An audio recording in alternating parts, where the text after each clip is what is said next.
Everyone is in the room. May is here. Jackie's here. Okay, we have 11 people, so we have quorum. So we're going to go ahead and get started. Good evening and welcome to the Executive Committee meeting for the month of October for CB3. We are going to get started with a roll call vote for approval of minutes. Michelle? Okay, oops, sorry. Alicia Lewis Coleman, Yes. Michael Marino, Yes. Lisa Kaplan, Yes. Eric Diaz,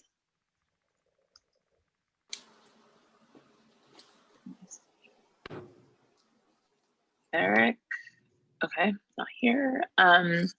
Michelle Cooper Smith, yes. Herman Hewitt, Not here. Anisha Stephen, Yes. Mei Lee, Yes. Jackie Wong, Yes. Linda Jones, Yeah. Alex Militano, Not here. Trevor Holland, Yes. Paul Rangel. Yes. Thank you. Thank you, Michelle. Okay, you have screen sharing for the agenda. I have it on my phone, but I just want to make sure everyone sees the agenda.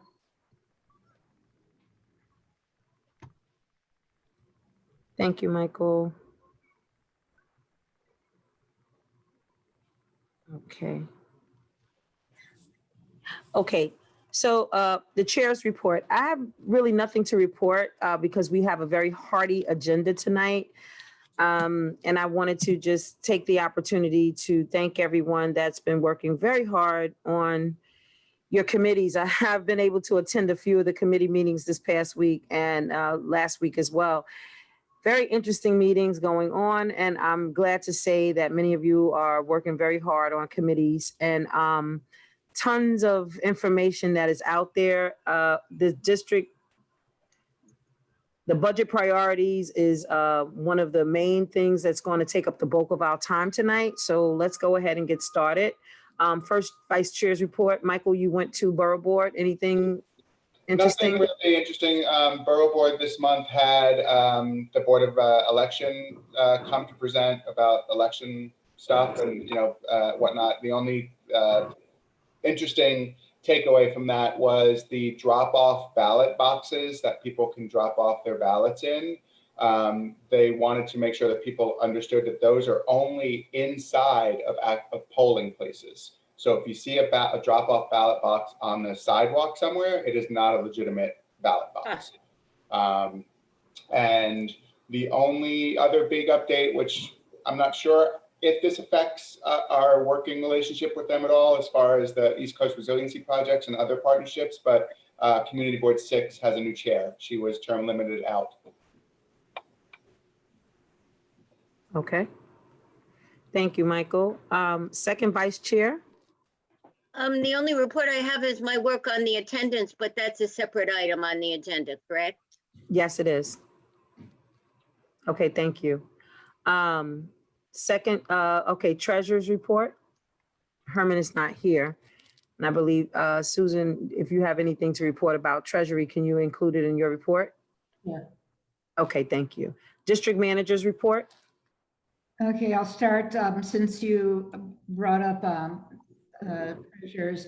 We're basically not spending any money other than our contracts and salary because we're not in the office doing anything. So we're not using papers, pencils, or whatever. It's mostly like a contract for a photocopy and that kind of thing.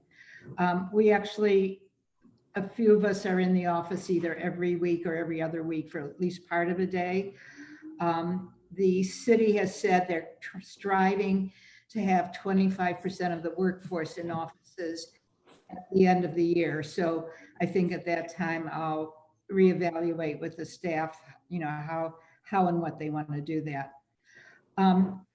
One thing I would like to ask the exec committee is people are emailing for direction about how to speak at committees because they go on our website and they see instructions for a public speaking at full board, but nothing for committees. And I don't think the committees are even all consistent. So I would like to put something on the website for them, and would like to know how the exec would like this handled.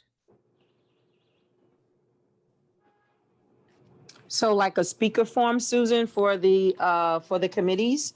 Well, if they want, I mean, that's kind of extra work. I would suggest, to do something closer to how they're doing it, but I don't know what all the committees want. Do you want people to join and raise their hand? Do you want them to write in the chat box that they want to speak?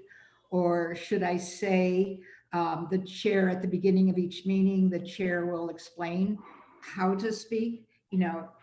Just whatever it is that you want me to put. I think those are the three best options. Either chat box, raise your hand, or the chair will give instructions for public speaking at the beginning of the meeting.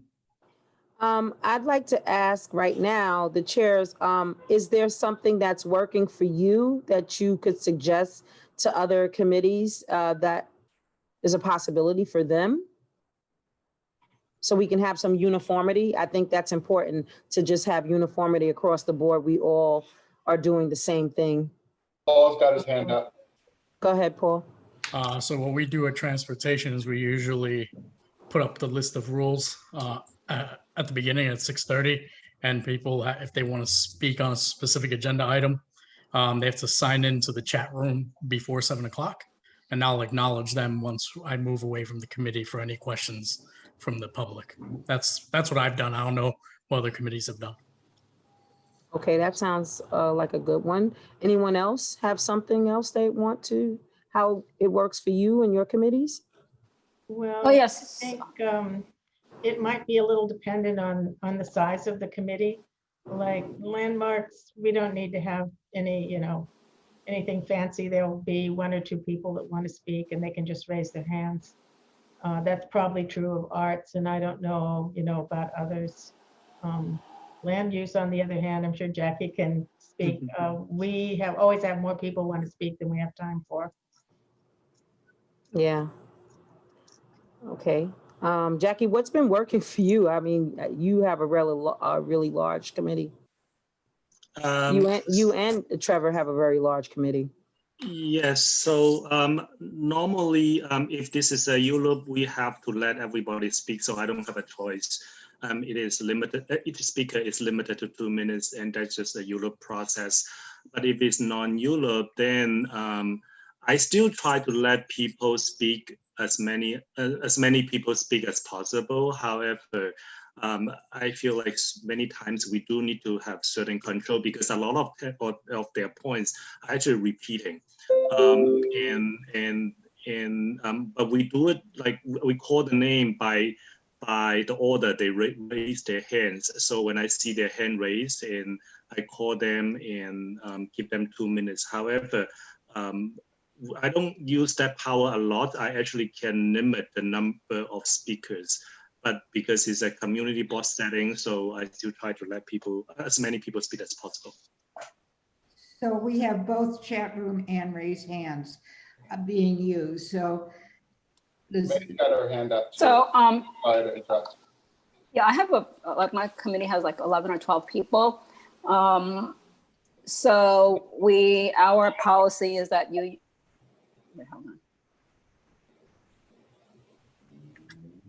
Our policy is that you use the raise hands feature, or if you can also go like this if you somehow can't raise your hand. And if you are having difficulties with all of it, like the video and doing this, then put something in the chat box. And then Larissa watches it. It is also explained at every meeting. So just like when we're in the room, the committee goes first, and then the members of the committee doesn't have anything, the public goes next, or, and then there can be some, back and forth. Yeah, so that's about it. Parks runs very similarly. I think the best option here might be just to say the third option that you gave, Susan, of login, instructions will be given by the chair at the beginning of the meeting. But make sure it says at the beginning of the meeting, because sometimes people come at 7 or 7:30 and they're like, I want to talk. How do I talk? This is true. Yeah, that is true.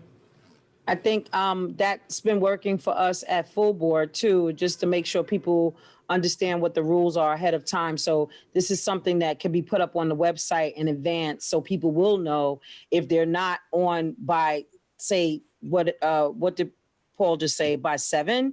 If they're not at the meeting by 7 o'clock, they're not going to know, and so they'll know in advance. Hey, on the website it did say I had to be there by 7 o'clock. If I want to. But are we saying we're going to have, and it's okay, different rules for each committee? The problem is with like parks, we have very long meetings, and some folks look at the agenda and say, I'm not signing on at 6:30, and the topic won't go till 9 o'clock. We sort of merged the speaker session into a question session, so that if people want to speak on a topic, they sort of get queued to the line first by putting their name or by raising their hand. But are we looking to have it a uniform for each committee, or are we saying check with the committee for the way we're going to operate? Whatever you guys decide. Yeah, I think that's a good question. I think that maybe we should take a vote, a poll vote, and see what people are thinking. I mean, like Linda did say, it's according to the size of the committee. Right. If the committee is small, like her committee is relatively small, that might not need to be done for her. But for the larger committees, I think there should be some type of uniformity, because if not, and we've seen it in different committees, they do different things. And it's another example as to why when we did the trainings, that was the most important thing, is that there's an instruction in the very beginning. So let's take a vote on it. I mean, because I think Susan just wants to have some type of policy for the website, right? Susan, is that the goal? I want to put something on the website so people aren't emailing and asking me, and I don't even know from committee to committee what to say. So, Right. So okay. It's fine to So- say, that it will be discussed at the committee if that's Okay. what you do. All right. And Trevor, sometimes we find that we have to, remind the committee attendees more than once. So it's for those latecomers especially. Mm-hmm. Lisa has her hand up, Alicia. Okay. I'm sorry, Lisa, go ahead. That's all right. I just wanted to say, I think there should be flexibility committee by committee, but I don't think we should impose a 7 o'clock deadline to go on, to be present for exactly the reason that Trevor said. Okay. I feel bad because Alex is not here, and her committee has a lot of issues around this topic. I can speak to that at least a little bit. Go ahead. So it seems that there is not like we just asked people to sign into the chat room without a time constraint around that. Another, often long meeting for SLA as well. So, and Clint watches the chat room. He also puts like, similar to transportation, puts a set of rules on the screen at the beginning of the meeting, but does not keep them up the whole time. Once we start talking, he takes them down. But I think people are allowed to sign into the chat room at any given time. So. Okay. And they're not limited of timing. So maybe we just need to say on the website that each committee runs the speaker differently. You should sign in, and if you have a question, put it in the chat room. Like every Zoom has someone watching the chat room. So What do you think about that? I mean, I want to hear from everyone. What do you think is working? What's strong and what's wrong? I mean, let's find out. I have something to say. Go ahead, Linda. In land use, which is a big meeting, a lot of people want to speak all the time. I don't like the idea of using the chat room for people to sign in. I think raising the hand is better. because we're trying to discourage use of the chat room for any purpose except to sign in. We're discouraging chit chat, and I often, turn it to private at a certain point in order to keep people from doing it because they can't seem to stop themselves. Yeah. People do have a tendency to get distracted with the chat room. Yeah, it's bad. I physically see your hand, Susan. Yeah, I don't need to like put all the details for each committee. It sounds to me like different people do different things, and that I should be saying that each committee handles the public speakers with different procedures. The chair will explain the procedures at the beginning of the meeting. I think that it should also say there's no need to sign up in a bit prior to the meeting. Right. That's Yeah, and then so therefore, I think it's incumbent upon us or our Zoom master, as they are called on the website, you changed, they're not Zoom masters anymore? I got criticized for that. It is now Zoom coordinator. Okay, Zoom coordinator. Yes, I want to be Zoom mistress. Our Zoom coordinator, it's incumbent upon the coordinator to just, keep track of people. Or you give them a little poke if they're doing the wrong thing. Yeah. Larissa does that. She pokes at them a lot. I think as long as everyone has someone to be the co-coordinator, as they say, it could work. Linda, I saw your hand. Yeah, I was just going to say, I've gotten kind of loose about this. It might be worthwhile to at least everybody have a one-pager that describes the rules of their committee that they can put up at the beginning, and that could be up as people join in, they'll see it. I think that was something that came out of our training, right? We had created one and we dispersed it to everyone at the beginning. I think, some committees use it regularly. Some I'll speak to Parks. I don't use it anymore at Parks. What we do at Parks is Trevor has me go through the rundown verbally so people hear it and we're not relying on them just reading it. Yeah, that's what we do in land use too. But I think maybe the piece of paper, particularly with the rules about how you speak, that isn't really in that standard thing, I don't think, because that would be different for each committee. Would it be? Oh, go ahead. I'm sorry, go ahead. Would it be too much? Would it be too much if to have a link to each committee's procedure in the agenda? Yeah, I think that's asking way too much. I think we're overthinking this at this point. I think I'm good. Good. Okay. I have a good short answer. It's up to the chair. I see Jackie has his hand up. Go ahead, Jackie. I agree with Linda because we don't want people to use the chat a lot. The reason is other than signing in, because it's just like when I'm chairing land use, it's just a lot of things going on. So I really try not to handle a lot of things at the same time. So I have to watch what people are talking about at the same time dealing with the chat, it just I feel like I'm a little bit like too much. But what we do at the land use is that before the meeting, we always lay down the ground rules. However, if the people come in, like Trevor said before, maybe the people come in for the second topic, not really the first topic, so they may have missed that one. So I guess what I could do in the future is that I could have a little a text or a sentence and copy and paste to the chat box every time before a new topic. That's probably just to re-announce that guidelines. That would probably be helpful. Okay, thank you, Jackie. Okay, so Susan, you said that you got enough information about this? I'm good. It will be on the website before the next batch of meetings. I will put that, I'll use wording to say that it's flexible per committee. The instructions will be given at the beginning and no need to sign up in advance.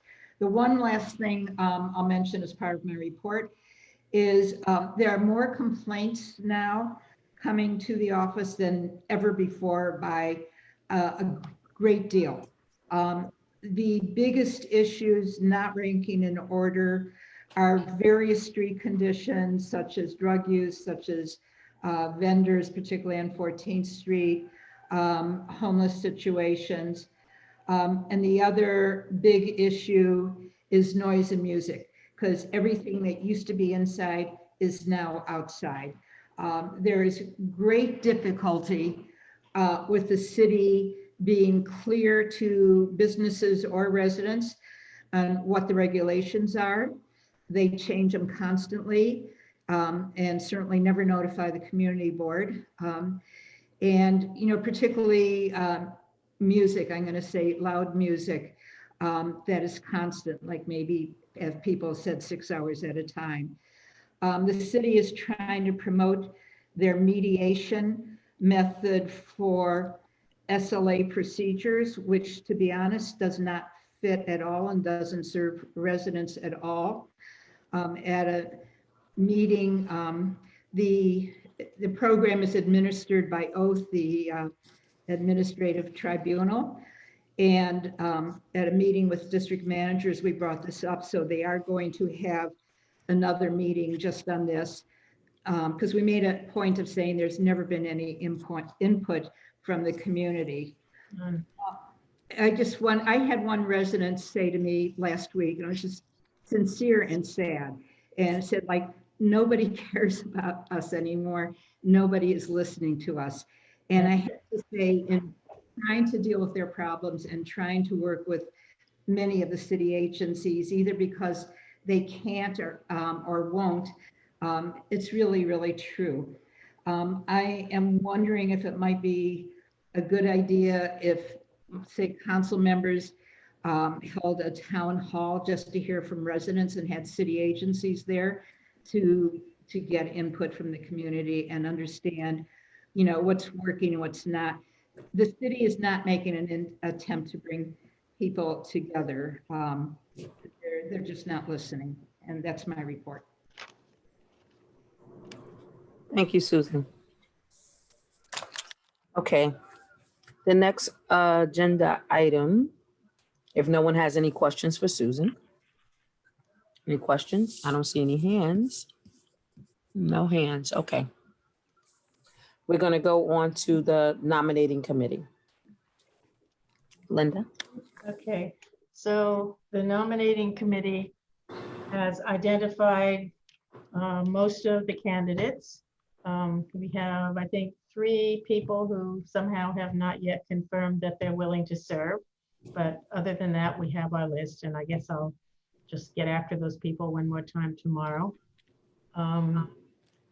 We have a tentative, I think, a good plan for how to vote, and Paul is going to demonstrate to you how that will work. It uses Google Forms. Do I have the ability to share, or?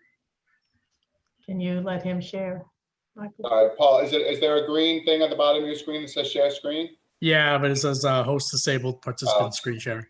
Hold 1 second, please. Thank you. All right, you should have it now.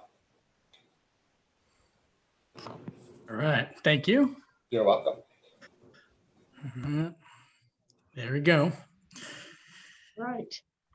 So this is a sample one that I've been working on. I've been messing around with it. So this is we'll just play around with this one, but this is what it will look like. And then we in board 3, we can always change the title, but this is what it will look like. This is what it will look like once I send it to everyone's emails during the meeting or right before the meeting. I'm not exactly sure when we'll do it, but every category is listed: chairperson, first vice chair, second vice chair, secretary, assistant secretary, treasurer. Am I missing anything? I think I got everything. But you'll be allowed to vote for one person, and I will get your responses, and I will get them onto a Google Sheet, and it will track your email, so I'll know who exactly voted for who, and it will track your responses. And if we needed it for a public record, I can always print it up. But I will always send it to I'll send it to somebody's email, and we can send it back, and we'll get all the percentages brought back in real time. So Paul, I have a question. I've used Google Forms before. How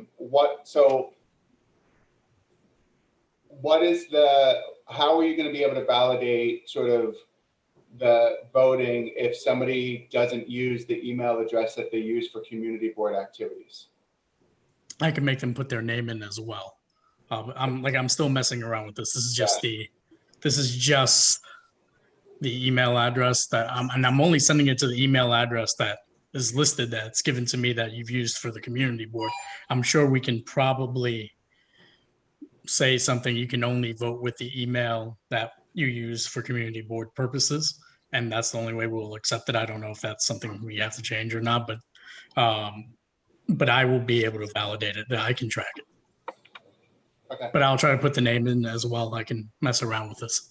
Yeah, just from like the Zoom experience of, when we started using Zoom and people's email addresses, it became problematic at the beginning because people were logging in under different emails than we had put them in the system under. So okay, well, in Zoom, I know that you may log in probably under a different email if you have your work Zoom or something like that. But I am emailing you this link. I am to your email address. I'm not posting it in the Zoom chat or anything like that. I'm not going to post that link. I'm going to email it to the address that is listed in the big directory that we have of all the community board members. Okay, I see Susan's hand. Yeah, we need each person's name. We need a name on each ballot because it's, people are going to foil it and they have to see the person's name. What I will do is after the election, if you just email me these, you don't have to print them out. Mhm. What I'll do is I'll have to black out the email address because we certainly aren't going to want to give out people's email addresses. So if we have additionally the name on each one, and then Right. after the meeting, you'll email them to me, I'll print them out, I'll black out the email address, Sure. and then people foil them, what I'll just do, treat them the way I did paper ballots, scan them and email them. Okay, not a problem.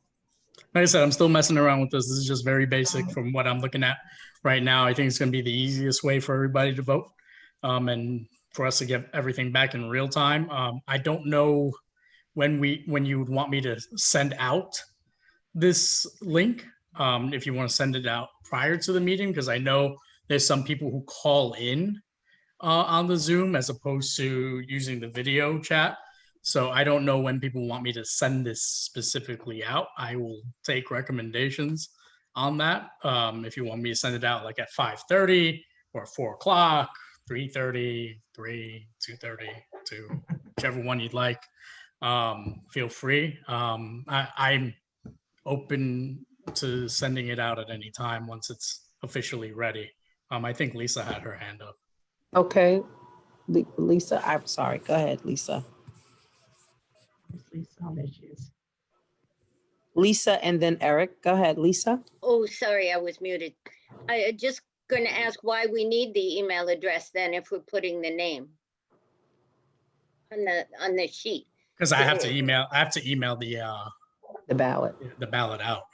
Right, but or maybe I just don't understand how. Yeah, how come why do you need it printed on here? You need it printed on here to send it? I do need to print it on here and send it, but I can always delete the emails once I get the responses. Okay. I can clean up the form on the responses. Okay, Eric. This is being emailed during the full board meeting, correct? Or earlier, depends on what everybody wants. I know there are people who call in. I think so it could be difficult. I don't think this is so much towards the nominating committee. I think it's for the community board bylaw question. I know we got to do you guys already did it earlier anyway. The bylaws committee met already, but this has to happen during the committee meeting, right? Like all election voting, right? I don't think it actually says that. Yeah, I don't think there was. I think we kind of looked at it and it didn't say something specifically has to happen during. If it was an in-person meeting, we would have a presentation by each candidate, 1-minute presentation, and then we would hand out, and while they were doing that, we would hand out the ballots, and then we would collect the ballots, and then we'd go off and count them. So I don't know if we have to follow that exact procedure, or whether if we sent the link for the ballot out in the late afternoon, told people that they could either, they could vote early, or they could wait until they've heard the presentations during the meeting. And probably we'll also need to figure out a time limit for them to vote. So that's the other thing. We don't want them to, we want to get those votes in. Right. Yeah. Susan? I would suspect they need to vote at the meeting, because otherwise they wouldn't even have to be at the meeting. But I think whatever you decide on something like that, we should pass it by either the borough president's lawyer or open meeting, just to make sure Sure. that it's okay. Do you recall when they did the vote in Community Board 1? They sent it out early, but they actually did the voting at the meeting. Okay, so people would save that email, and at the right moment, they would click on the link. Right. And, you definitely need a deadline, so you know when to count them. Right. And I don't know if we needed it. We thought if there was somebody who wasn't using a computer at all, I don't know if we have anybody like that, that's only on the phone. Well, there It are. can be done on the phone. That's why I think it would be prudent that we come up with whatever the plan is before next week's full board, so that you can tell people what the plan is, so that they're prepared. Yeah, for that plan. no, that's no problem. I just wonder whether we need to say, if you're on a phone, if you don't have access to a computer, here's how you vote. You call this number and you tell people what your vote is. Well, you can't do it on a smartphone. No, I don't mean I a mean- smartphone. I mean a dial-in. Oh, okay. Yeah, you need at Okay, least a I see. smartphone. I see Eric's hand. Eric?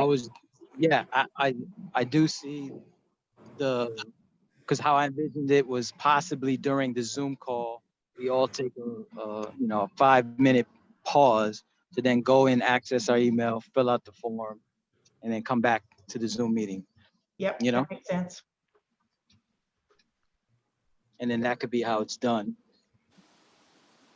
That would be good. And then Paul you can turn off the make it stop accepting responses after a certain time.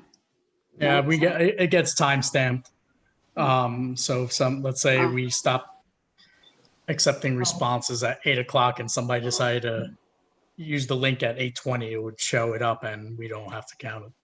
I think one thing you need to add here, by the way, that we talked about was an abstention. If somebody doesn't want to vote at all, they should be able to click abstain.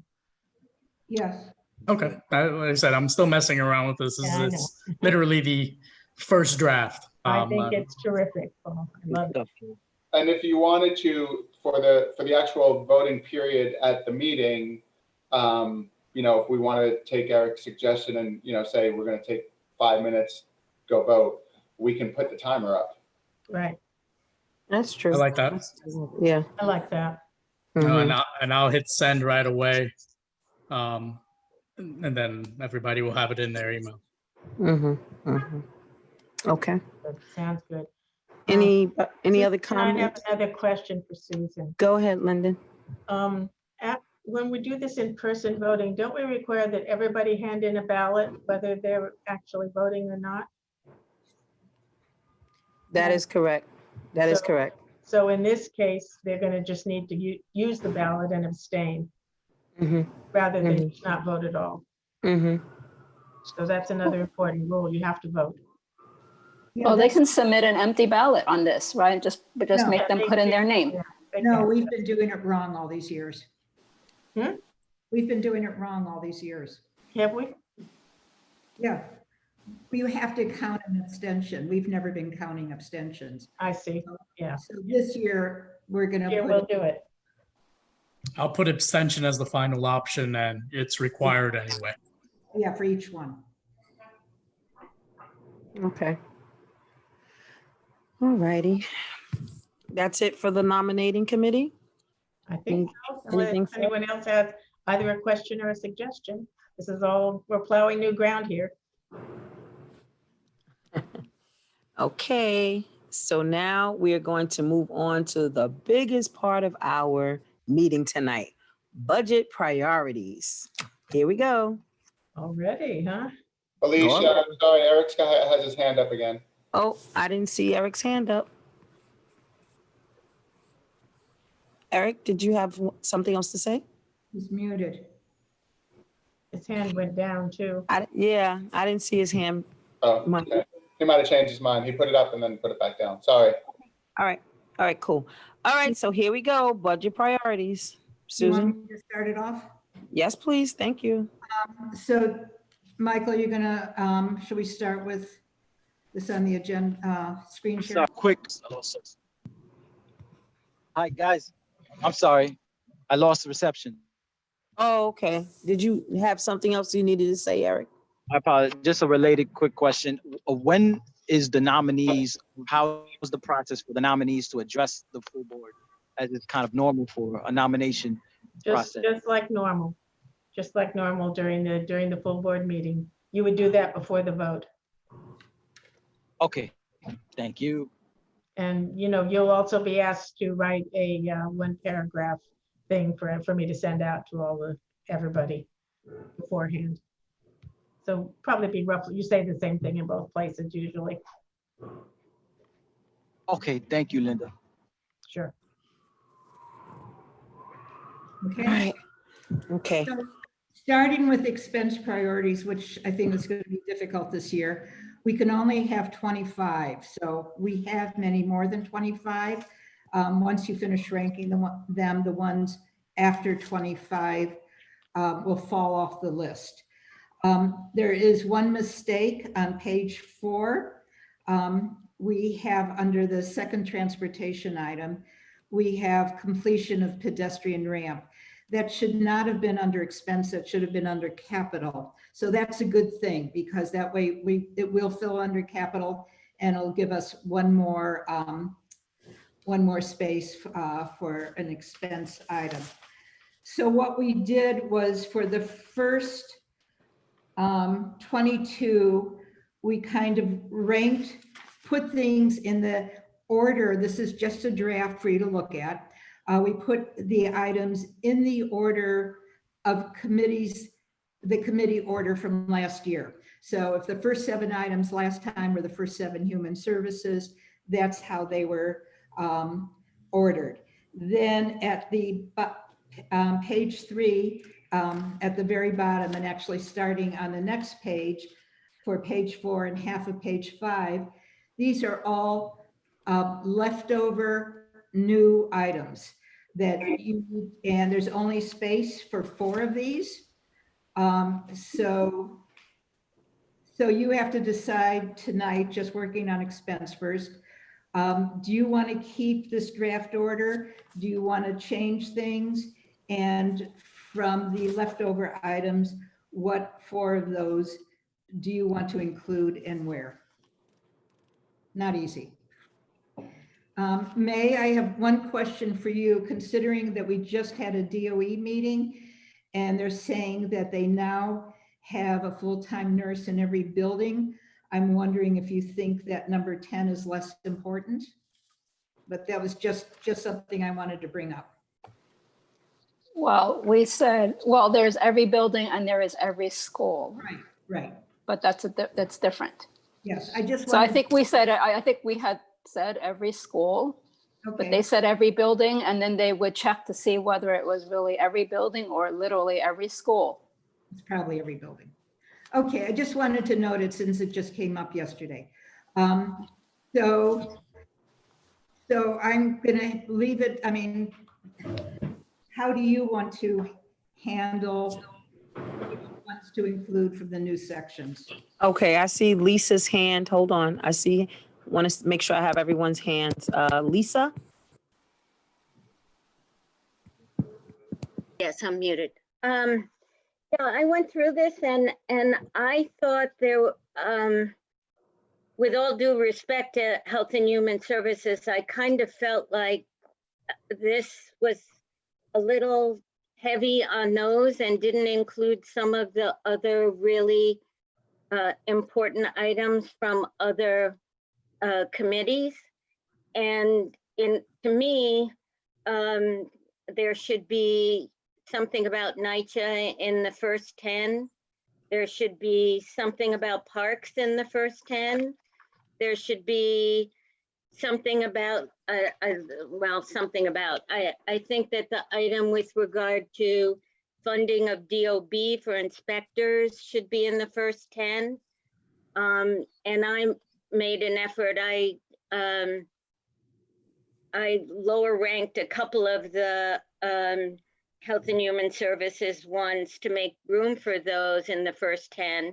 But generally that sort of, and the second major comment I have is that I think there's a couple of priorities that didn't make it last time that I think should be in the top 25, such as the increased funding for commercial lease assistance program. I think that should be a high priority given the COVID situation. I think organics collection should be a much higher priority. It wasn't ranked at all. I think funding for tenant advocacy, for the Office of Tenant Advocacy should be ranked. And I could suggest where to put those in, but I do think those deserve consideration. Can I just make a few technical issues?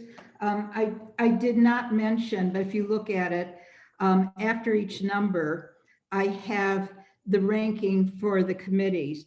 Yeah. So one thing we have always respected the ranking of the committee. So when we change things, we don't change it within the ranking of those committees. Another thing I would say is, you know, some of the rankings from the committees was based on research for that specific item. For instance, like the commercial lease that you mentioned, that's a very vulnerable item because the city did stop the program and then restart it because of advocacy, whereas the DOB tenant advocacy is not in danger. We would like more funding, but it's not in danger. So those were some of the things that I think the committee chairs and I can speak to if you want to deal with individual items. But the ranking within the committee is like the priority to keep.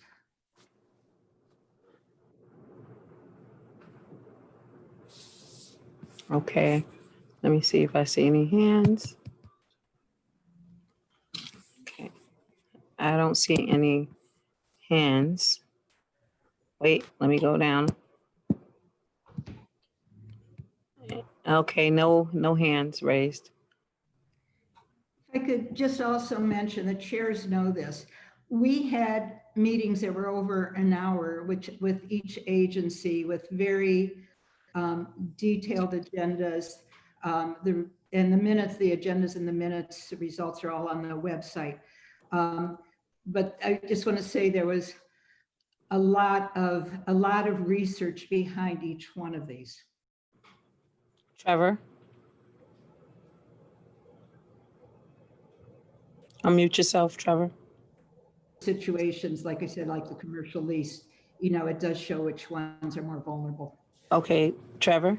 I think what I'd like to ask and find out is how we want to do this. I think we had a method last year or that we moved up or down a particular item, and I'm not exactly sure how it worked, but I'd like to talk about how we want to do this first.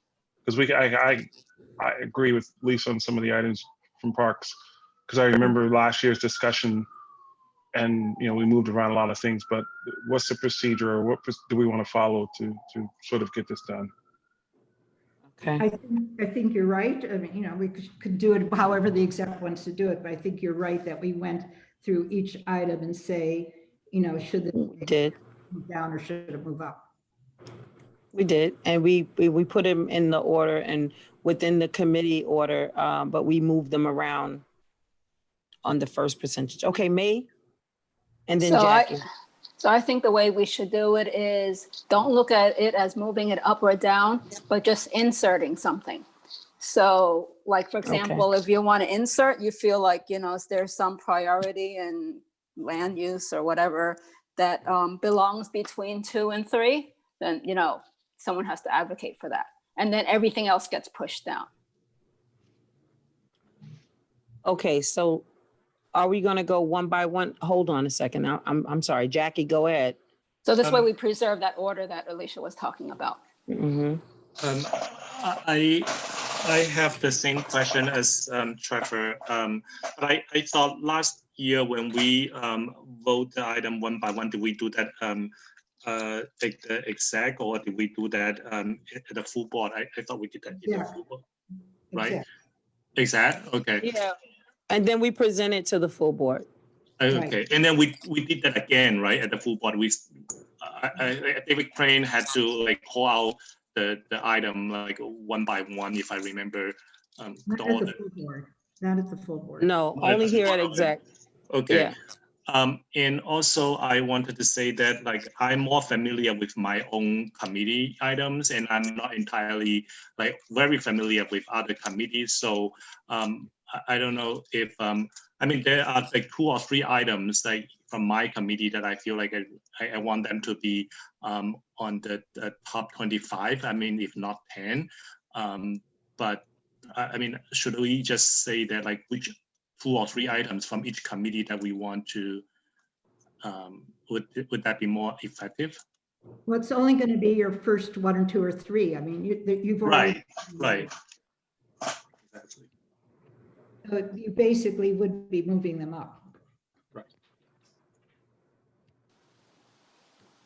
So let's look at the order that we currently have. Okay, everyone. I mean, I'm looking at it on my phone. I don't want you guys to think I'm looking at text messages. I'm looking at it on my phone. So the first one being funding for community boards and operational budgets, right? Increased funding. This was picked up from last year. What it should say is that $8,000 was removed from our budget this year, and we want the 8,000 back with funding. Are you going to change the wording of that? Yes. Okay. I didn't realize that this happened. It was not the wording that was supposed to be there. Okay.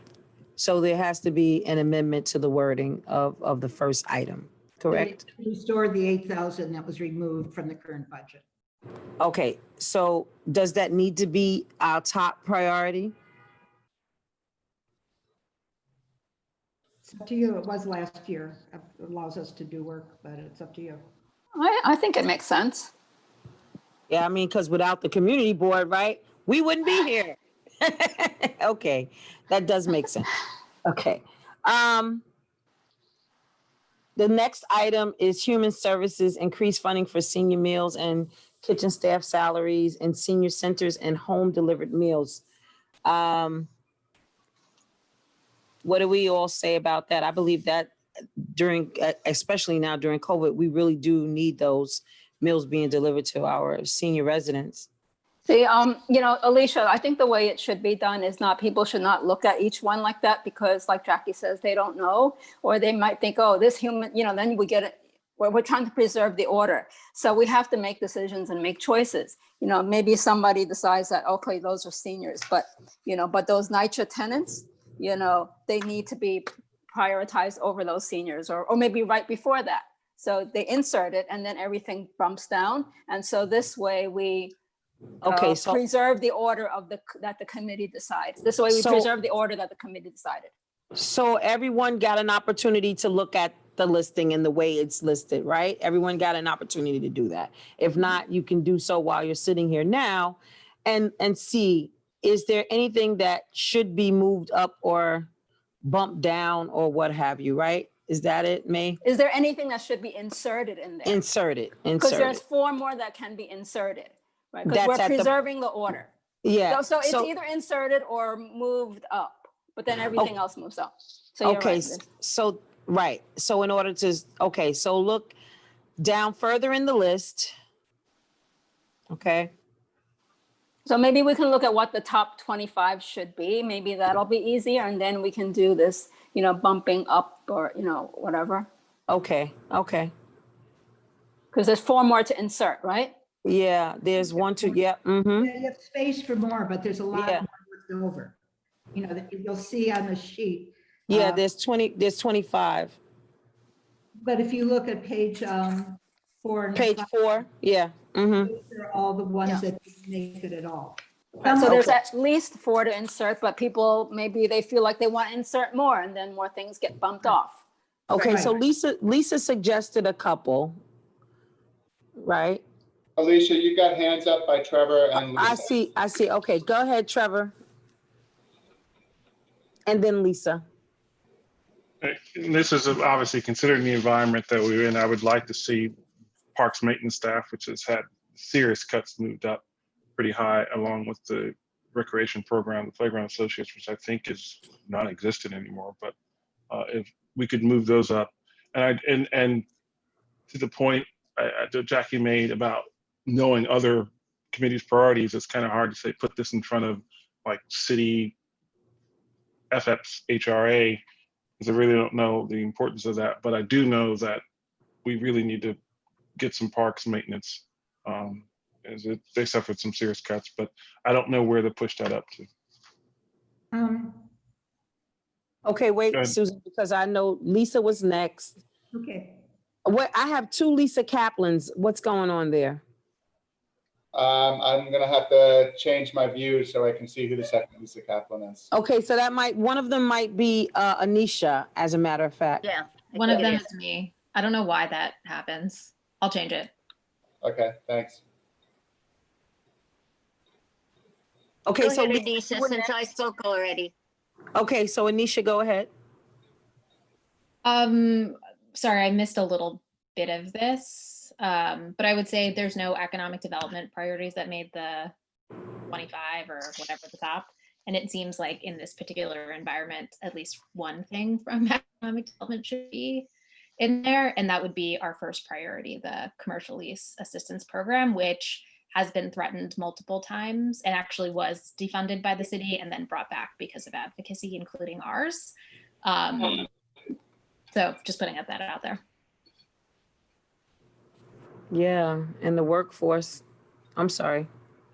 I'm sharing. Lisa? Well, I was kind of reiterating what I said before. That I think that the item with regard to NYCHA should be moved up. The first NYCHA maintenance should be moved up. And I think the DOB liaisons should be moved up. I agree. What was the other? And I think curbside recycling should be moved up. It should be on there. It's not on at all. I would prioritize those.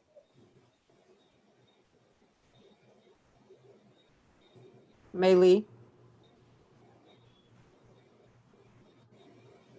Trevor had asked what the Feps program is. So it is a housing voucher program for those, they're in temporary housing or, shelter, and they, it would help them, like, it's like a voucher to help them move into rental housing. So more money is needed for those vouchers. Okay. Jackie? I'm reading the priorities from other committees, and I feel like I want to see Allen Pike Street Mall being constructed. I don't know if we are already having too many past items on that list or not. That's But like, capital. That's capital. oh, that's capital. I'm sorry. Okay, all right. I'm sorry.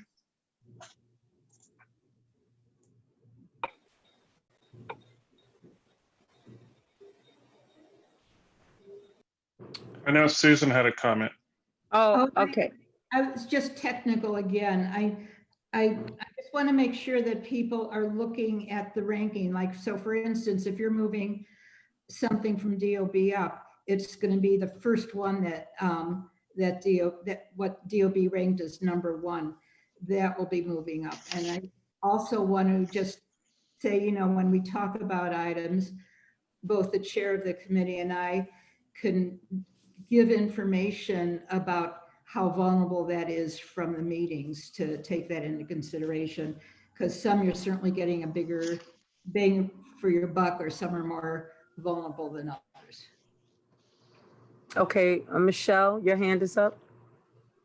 Yeah, I just want to say this is really hard to follow. If we could maybe identify the like 5 or 6 new items we want to add, and maybe the ones that we want to move around, and then debate those, because I can't keep straight on what's coming from the random feedback. So I think that would be really helpful for me, both as a note taker and as trying to evaluate the different options. So like maybe we should go around to each chair and ask them what they'd like to see on their list, and then we can debate each one, something like that. I think that's a good idea, Michelle. We'll just go committee. I guess we'll go committee by committee then. Okay. And can I just add something? Sorry, I can't raise my hand.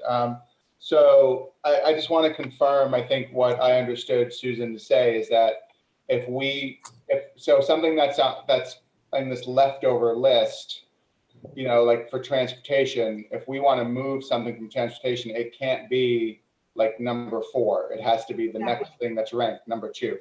Exactly. That's how we've been doing it for a number of years. And that's why it's so important for each committee to rank theirs, because their ranking is kept. Okay. It's under the actual committee. Everyone has to be clear about that. It's under your actual committee. Okay.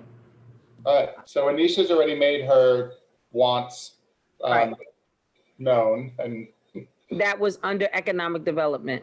Yeah. Okay.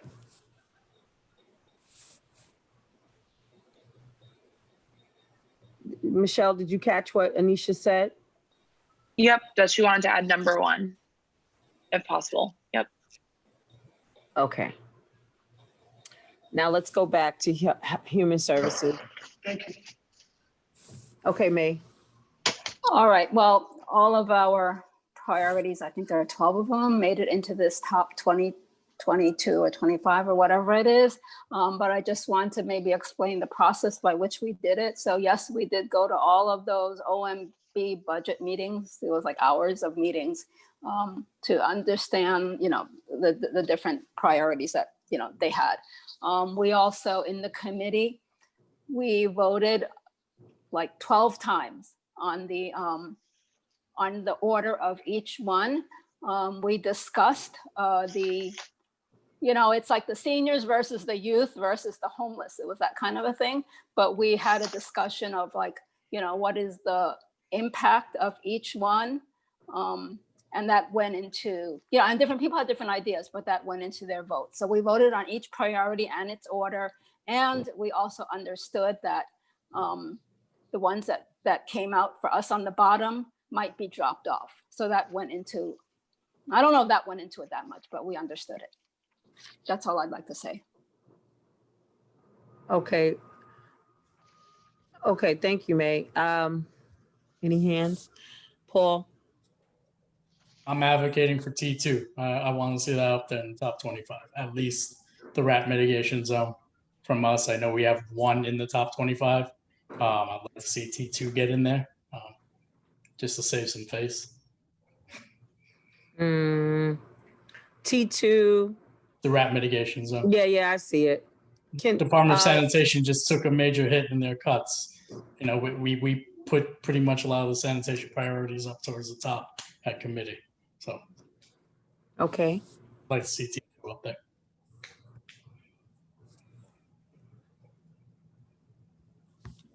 T2, yeah. All right. Thank you, Michelle. Okay, let's go to the next one. Land use. Go ahead. So, right. So I was looking at the list. the only thing I wanted to say is that if we could move number 9, the restoring funding for staffing for ground maintenance and building maintenance for nature, move it above 7.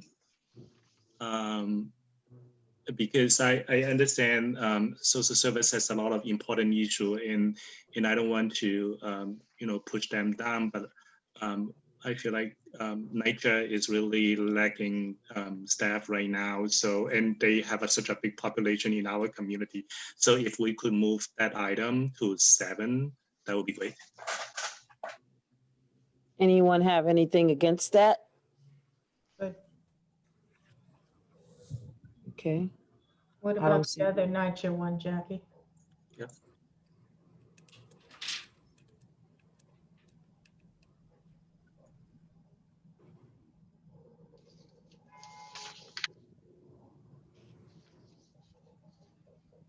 Okay, I don't see any hands. So I guess, okay, Paul. And then Trevor. I'm sorry, just a quick question. Why are we, if we were trying to fill out these last 3, why are we pushing that one up so high? Unless I'm completely missing the boat on this one, and it's just what I had. This was a draft list. So the executive committee votes on it. I don't prepare it. Okay. But in order to make it easier, to give the exec committee a draft collated list to have something to work from, I prepared this, or the office did, based on last year's list. So it was just a draft for you to have something to work on. Okay. I mean, the ranking within committees is fixed, but otherwise the collation is not fixed. Copy. Thank you. Trevor. Two things for clarification, and I'm not sure if I understood Susan's answer. I thought right now we were just looking to fill stuff in the 23, 24, 25 spots. No, we're looking to do both, re-rank, and because I think Michelle was saying she was getting a little confused, but so just clarification on what we're doing right now. You can tweak the order. So we can do. As long as okay. you're not changing the ranking. Can we figure out what the last one is first before we start tweaking the ranking? We have one more. Yeah, we tab. have one more empty spot. Right, that's what I thought we were doing. Okay. Okay, Yeah, I thought we were doing that too. there's one more empty spot, and Lisa gave a suggestion for that empty spot. Right. I don't have any suggestions for the empty spot, only for ranking items. Okay. Lisa, what was your suggestion? Where's Lisa? The problem is that her suggestion is not number 1 on the list. It's I not see. the next one to move up. We need Oh, to- okay. Her suggestion was the composting, the curbside pickup. Is that even here? Is the parks, is that Yes, even? it's transportation 7. it's Oh, a- transportation is on. But if I could mention that one, it's not the top ranking, but also the funding for that is coming back in January. So it will, the funding plan, it still needs more funding, but it's not going to be unfunded past January. Okay. Okay. I got I you. don't want re-rank to. it anyway. I don't want to take over for Paul, but I think that transportation is the least represented on the list, and we've had a lot of local constituents asking about accessibility. So if we can move up T3 to the list as the final one, I would. That would be good. That's going to go on capital. That's the one. Oh, okay, right. That's what you were saying. So the next one would have to be T4. I mean, I guess that's the same thing. It's really Inspection. hand in hand Inspections. with the other with T2. So Could I ask a follow-up question to Susan, because my understanding was different. The curbside recycling is coming back in January, or funding to the I'm sorry. What was this? I've You're heard that. talking about the organics, right? I'm not. No, I was talking about curbside. The curbside picking up of composting, right? That's what you're talking about for buildings? And that's not projected to return. It is. It is. Curbside? I'm sorry, the composting is January, you're correct. No, I'm sorry, I'm correcting myself. the curbside is coming back, but not in January, but they are definitely bringing it back. They have said that. I think that's why it wasn't number one on the list. Paul, do you remember? Or you weren't at the sanitation? With Susan, we're talking about the brown garbage cans. Yes, yes. It is. Yeah, Yes. they are, Lisa, they are coming back. I mean, I work for the DOE in the kitchen, and we were told that they are coming back relatively soon. They just couldn't give us a projected date as to when. Yes. But it's they are coming, yeah, because I dispose of a lot of organics every day. So they have to bring it back. I mean, the schools have a lot of organics that we have to dispose of. They are definitely bringing it back. They have Yeah, said. they Okay, are.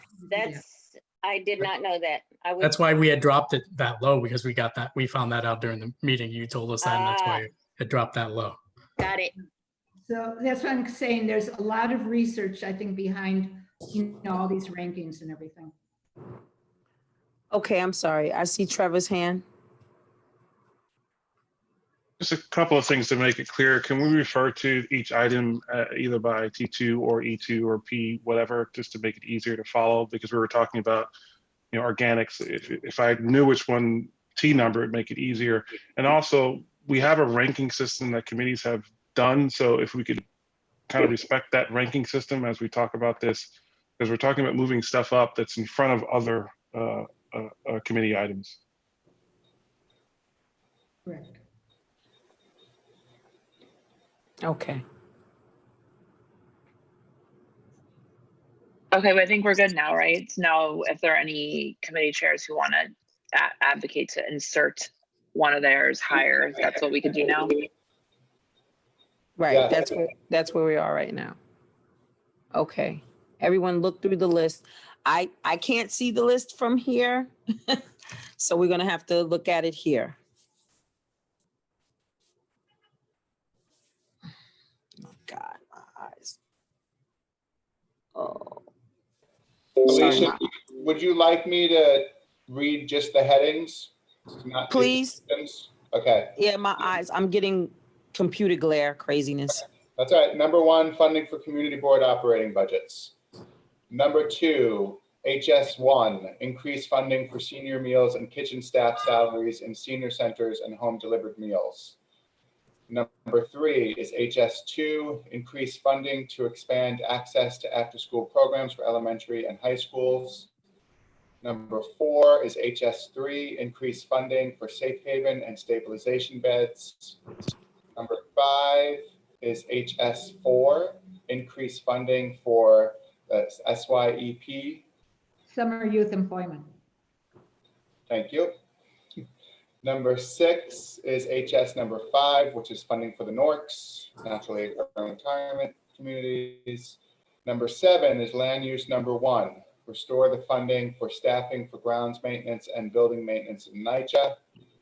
Number 8 is human services 6, increase staff funding for social workers and guidance counselors in schools with high homeless populations. Number 9 is HS7, City FHEPS. Sorry. Number 10 is HS8, increase funding for school nurses. Number 11 is HS9, increase funding for beacon programs. Number 12 is HS10, pay parity for anti-eviction lawyers. Number 13 is Parks number 1, Parks maintenance staff. Number 14 is Parks number 2, recreation programs. Number 15 is Parks number 3, tree pruning and stump removal. Number 16 is Parks number 4, additional parks enforcement police. Number 17 is HS11, increased funding for cornerstone programs. Number 18 is land use 2, increased funding for waste management staff and operations at NYCHA buildings. Number 19 is land use 3, restore funding for staffing for liaisons, that seems to be a typo, inspectors and auditors. Number 20 is HS12, increased funding for summer camp programs for middle school students, SONYC program. Number 21 is Parks number 5, neighborhood branch libraries open 6 days a week. Number 22 is transportation number 1, litter basket service. Number 23 23 is economic development. Number 1, increase funding for commercial lease assistance programs, SBS. Number 24 is transportation 2, rat mitigation zone collection. And number 25 is transportation 3, inspectors, neighborhood interventions. Okay. Okay. Okay, everybody, where do we go from here? Now, everyone looking I at guess the the question list. is, does anybody want to, do any of the chairs want to Want to move up. advocate removing something or inserting something, whatever terminology you want to use? So there's hands from Trevor and Anisha and Jackie. Okay.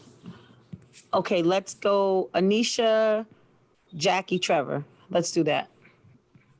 So economic development has one we only have one. And I'm happy that it even made it to the top 25. So I'll sort of just take that. But I do think in this time of crisis for small businesses, it should be ranked higher than where it is because we just stuck it on the bottom. Okay. I think it should be under all of the human services, the slate of human services budget priorities, because I think that program in particular is quite heavily used by a number of the small businesses, and economic development is certainly, I think, you know, something that the city is going to be prioritizing going forward. Anisha, do you mean under the last human services, which is number 20, or under? Oh, sorry, I meant like closer to the top when it was that first block. Okay. Does that make sense? Page 2, you mean, Anisha? So up here at number 12. Yeah, before the park stuff starts. Sorry, Trevor. Don't be sorry, I'm next.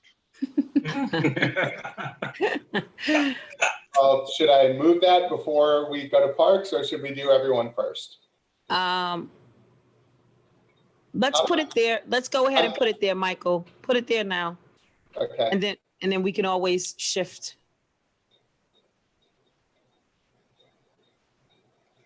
Sorry, my computer's acting really slow, so feel free to go to the next one while I move stuff. Okay, Jackie.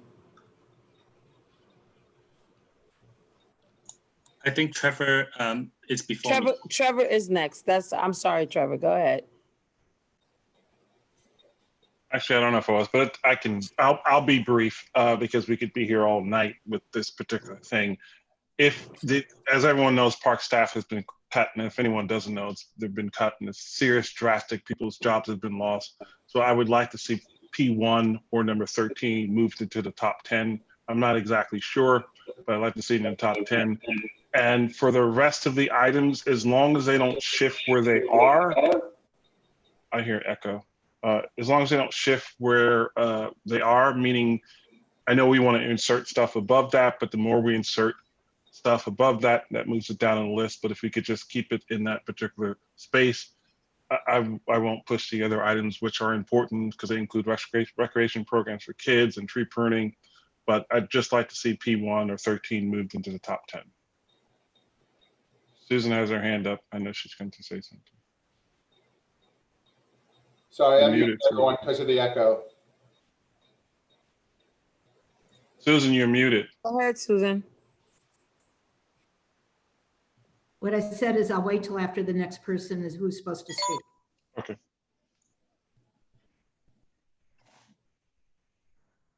Oh, I didn't give a number, and I'm being as flexible as I can. So I would say after 9. That's as low as we can go.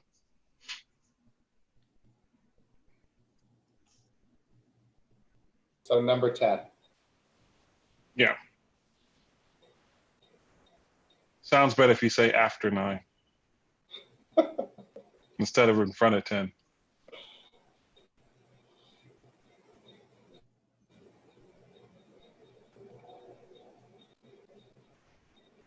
Jackie. Yes, thank you. If you go to number 18. Number 18.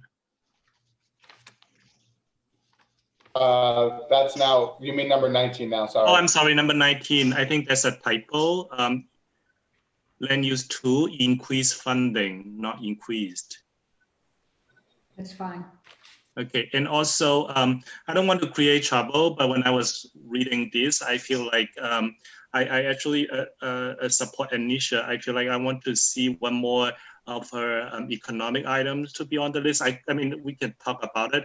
And I don't want to make Trevor feel bad, but I feel like the pruning and stump removal is not, I mean, because I don't know your committee, so I could be wrong, but I feel like it is, to me, seems like the workforce development is more important, but I could be wrong. Again, I could be wrong.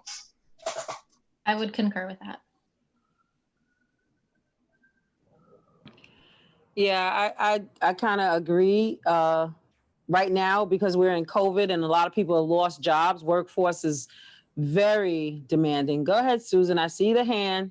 Okay, so I want to comment on these as far as, you know, there's in the community, every day in the community.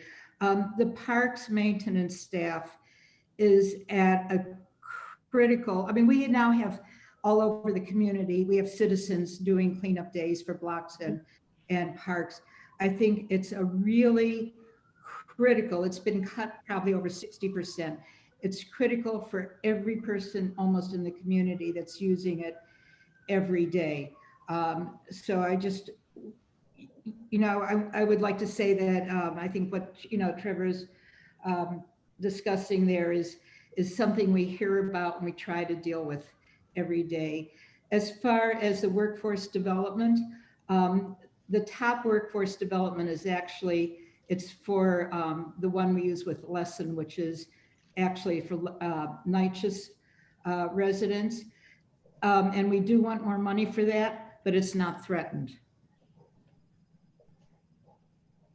And to Susan's point, there are a lot of things that are threatened here, including park staff, which is the reason why I was pushing for that and to keep the order of the other ones. In other words, if you move something up or you want to go in the top 10, as long as park stays as number 10, which is pretty low considering that they're only at 40% workforce. I'm raising my hand, but I can't click the thing. I want to support Trevor and I want to keep tree pruning somewhere in there because it's a safety issue. We have so many trees in Seward Park and the branches are always falling off and they're not pruned even in the best of time. They're not pruned often enough. And if we go without any tree pruning for a year, it's going to be very dangerous. Okay, so where are we going to put that?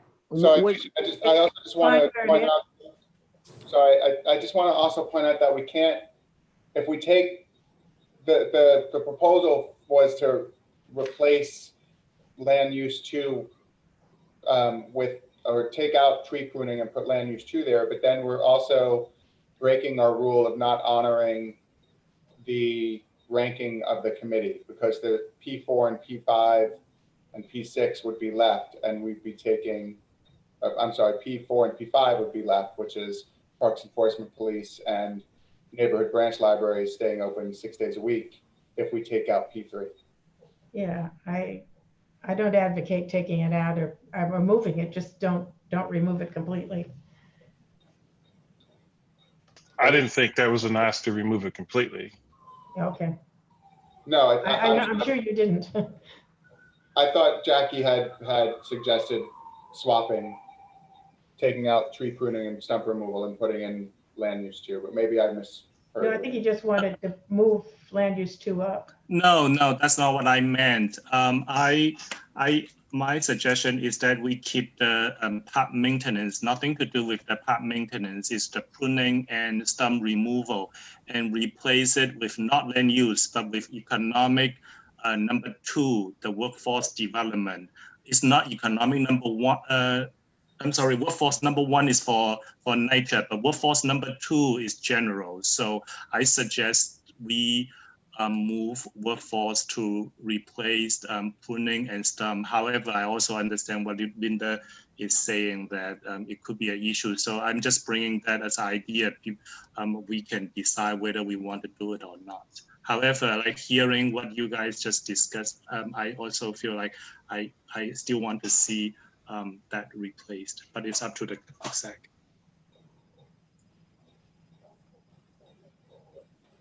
Susan, go ahead.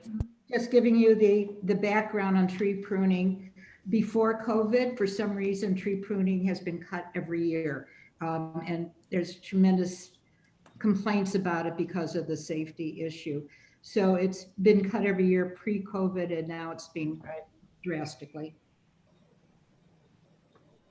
Alicia, you've got hands up from Anisha and Trevor. Okay, go ahead, Anisha, and then Trevor. So I obviously would like to see more economic development in the 25, but I will also agree with Susan in the sense that, you know, workforce development is really spread out amongst a lot of different agencies. There's not really a really good comprehensive, like 1 or 2 programs that serve the city. We, in our district needs, we actually said that was a need that we don't have sort of a comprehensive plan. The commercial lease assistance program, which was our #1, which is on here, that was chosen because it is threatened, that they threaten to defund it constantly, and it's not a permanent program, but it should be. I, if anything, would now say it should be even higher on the list and in the top 10. But again, I'm happy that 1 even made it onto this list. So thanks.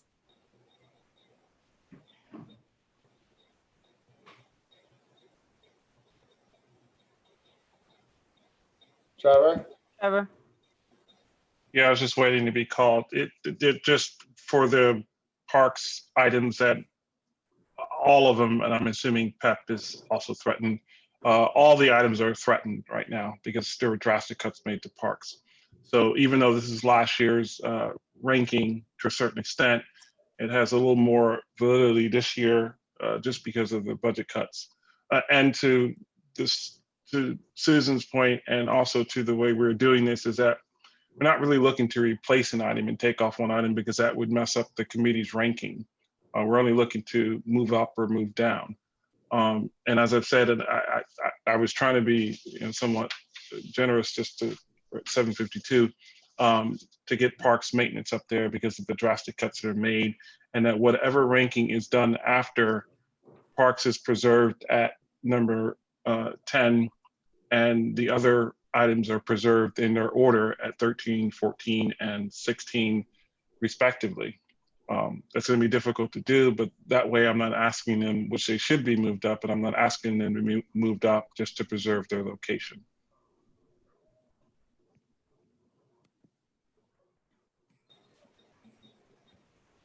Okay.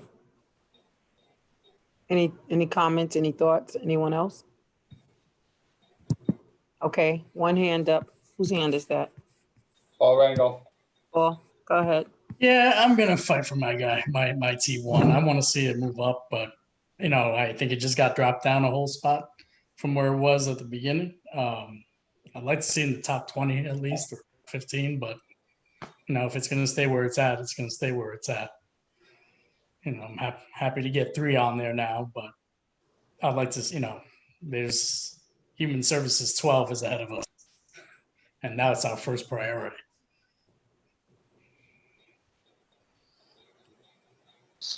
And sanitation just got demolished. They're at 30% capacity. Yeah, so that T1 is important to me. I'd like to see at least move up 4 spots, maybe ahead of 20. Maybe ahead of 20, if that's possible. I don't know if anybody wants to argue that, but at least that go up. I would agree. Considering the sanitation issue in my area, I would agree. Yeah, them rats are big. So they're huge. I agree with that, and moving up economic development. Yeah, but where? You say what E number? Where? Sorry. can we put T1 at number 20?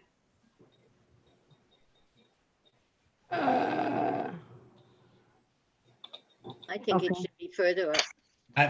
I'm being generous right now. If people want to Why don't we, go like, up with it, that's fine with me. could we put those two before number 11 of human services, so that human services just gets 10 and the others can get 1? Well, I'd like to see parks maintenance because that's the same item that we're talking about, maintenance of parks at number 10. Right, so I'm, She means human services 11. yeah, human services 11, which is now 18. So what are you suggesting we move there? T1? Mm-hmm. To number 11, go up. Okay. And what E number? It would become 18 it goes from 20 to 18. And what is E1 now? One. There's only one economic development one. I think it's Yeah. number Isn't it further up? 14. It's number 14. Oh, okay, then that's okay. I thought it was further down. Yeah, Anisha, you're okay with that? I mean, I guess so. Do we Thank want you. people to eat, or do we want them to work so they have money to eat? It's sad. I mean, you know, kind of have to laugh at this, but it's just really sad. I mean, it's just, oh. I mean, the other thing we could do, Anisha, if you wanted to get another ECDev in, we would have to get rid of the last one of the committees, right? One of the priorities. So like HS 12 or P5 seem like the logical ones. Is there really a, I mean, and also New York Public Library is not only fully funded by the city. So especially right now, I mean, that seems a hard one, number 23, P5. Mm. I know the chief of staff of the New York Public Library. I don't think they're opening 6 days a week anytime soon. no, not in my lifetime.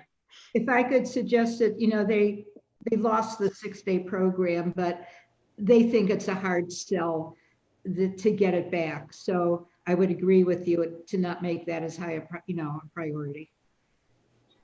Or we could drop it off and add another ECDev. Yeah, because the library is even saying, you know, we want it back, but it's not very likely. So okay. I can be dropped off, but then as long as we keep the lower locations of parks, because I really don't want to see the other items dropped off. The branch libraries come under parks. If we could put the next economic development one in, And and that- I'm fine with it being low. In that spot where just P5 just came off of? That's fine. Okay. Guys are killing your libraries. Wow. No, we love the library. No, I know. It's just, oh, you're breaking my heart. Okay. How's that, Anisha? Better? A little better. Okay. You're above the rats. Perfect place to be. Okay, let's move on. So I don't know why, but I want to watch that stupid ass debate tonight. Susan? Yeah, I just want to confirm. So we now have our first 25 expense. Those will go out to the committee, to the board. The ones 26 beyond will be dropped off. Correct? I mean, I just want to make sure we're all on the same page. Yeah, that's what it's looking like. Everyone is in agreement? That's fine. So for the capital priorities, capital is really a lot easier because almost all of them are, I'm sorry, I keep getting feedback. Almost all of them are parks, and parks has already ordered them. So the first 24 are already in the order of parks, and then 25 through 31, we have to add the pedestrian ramps. 25 through 31, you need to insert where they should go, because they weren't ranked at all. They're just, those are from the schools, and they need to be inserted with ped ramps. So you just need to figure out where that is. Susan, when you say ped ramps, Okay, so what those are the street corner pedestrian ramps where they don't exist.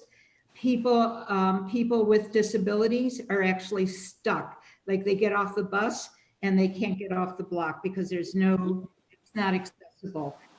The city has been sued multiple times. They have been directed by the court to do all this. They're about 10 years past their court date. So it's a question of accessibility for people with disabilities. I'm sorry, I guess I was asking, why is this just new now? Because I mistakenly put it on the expense list instead of capital. So we're just removing it from expense and putting it in capital. It's not new, it's just being put in the correct position. So the two committees that have items on this that need to move are Health and Human Services and Transportation. Correct. Right? Correct. So Transportation only has one. So why don't we start with that one?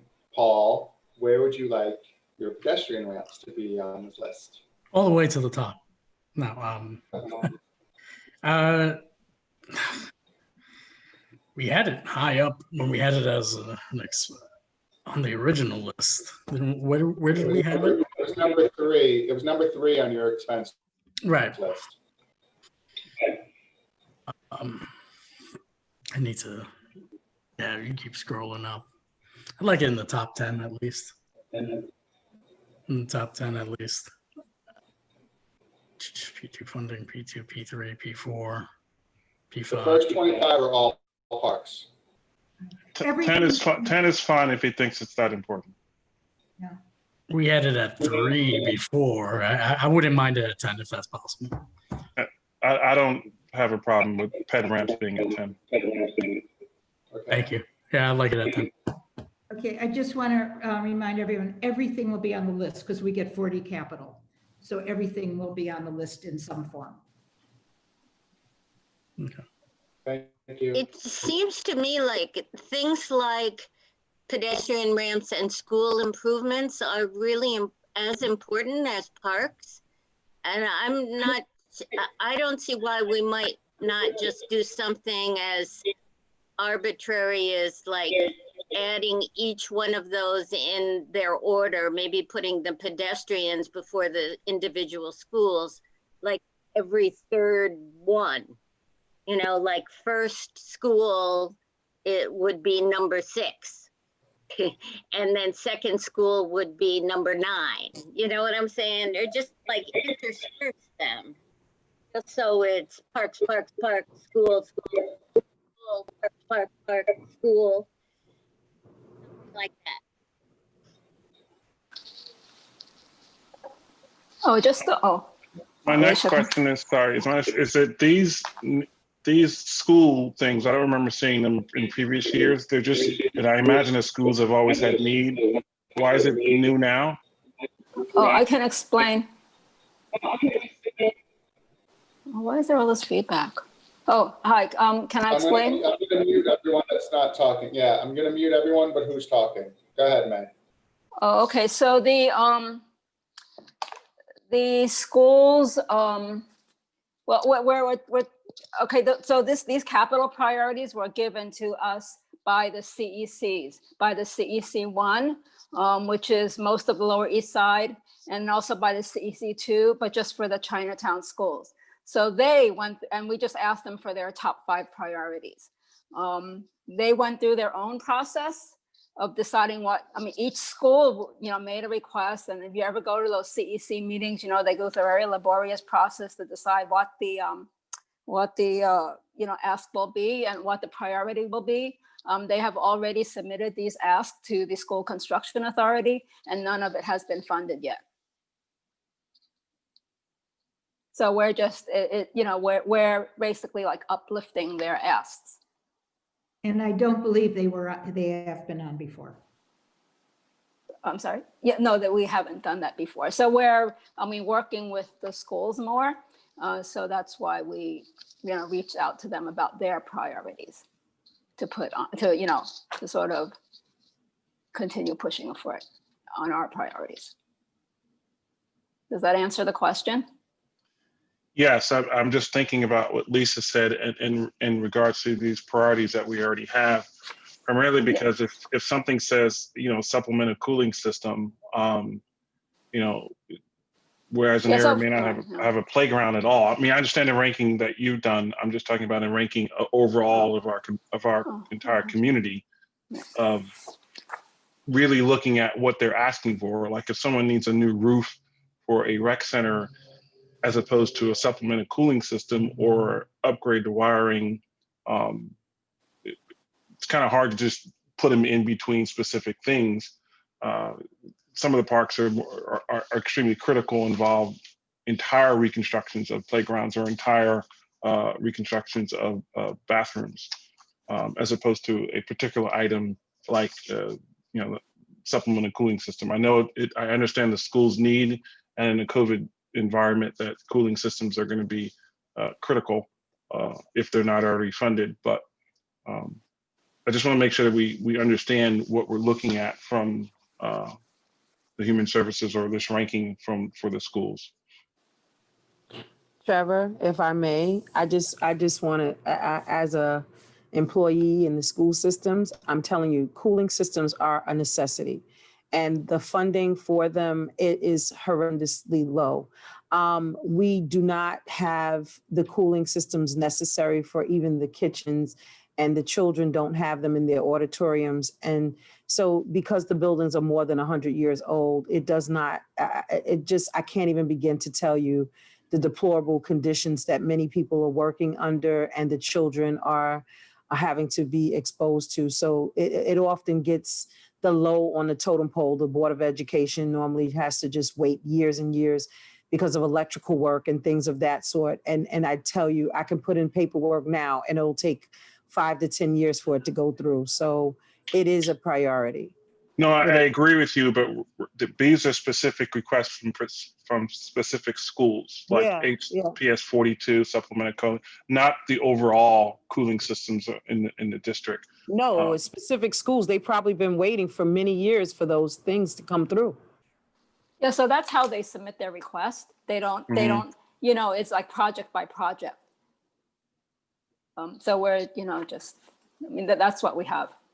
Right. Project by project, school by school. And if it's 2 different projects in a single school, it's 2 requests, 2 separate requests that, we shouldn't try to combine. I mean, that's just the way it is with the system.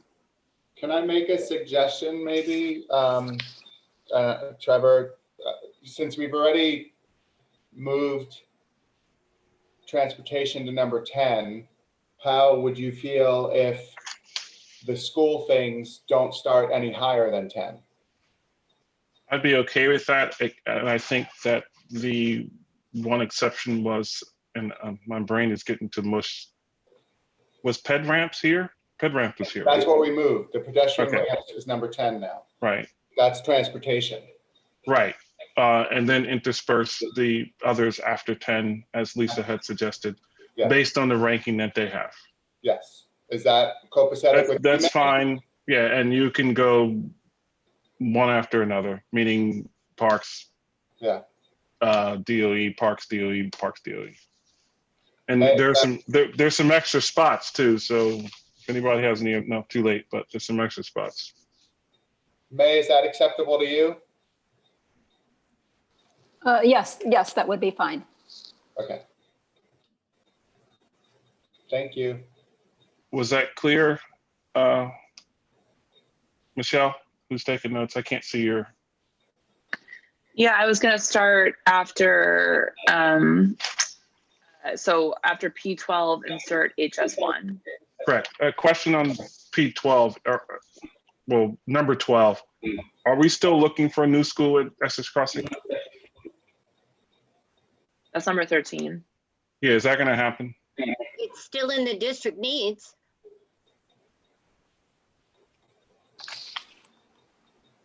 Well, it doesn't have, where is it? Yeah, we're still, where is the school at Essex Crossing? It's number it was originally number 12. It's now number 13.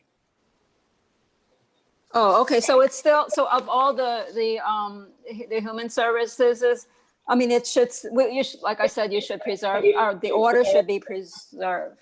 Okay, I was just asking because it, But, you know, if it gets bumped down, it gets bumped down, but it should not get bumped down below the. It's not getting bumped down. Be below number two, because that's Gotcha. number one for Understood. us. So now basically number 14 is P12, number 15 is HS1, number 16 is P13, number 17 is HS2, and so on and so forth. got it. PHS. Yeah. I don't see a P13. Did I delete it by accident?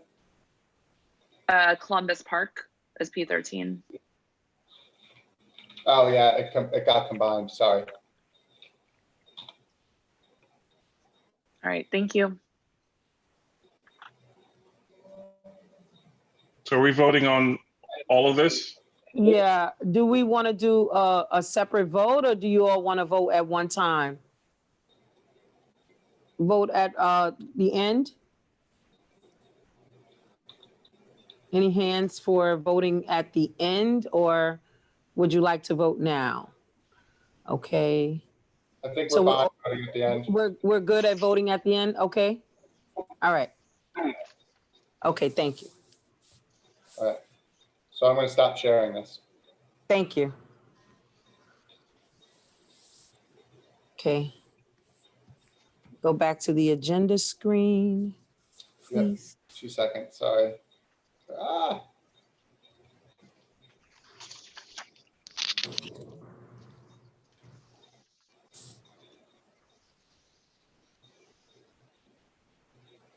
Okay. Attendance. Yes, attendance, Lisa?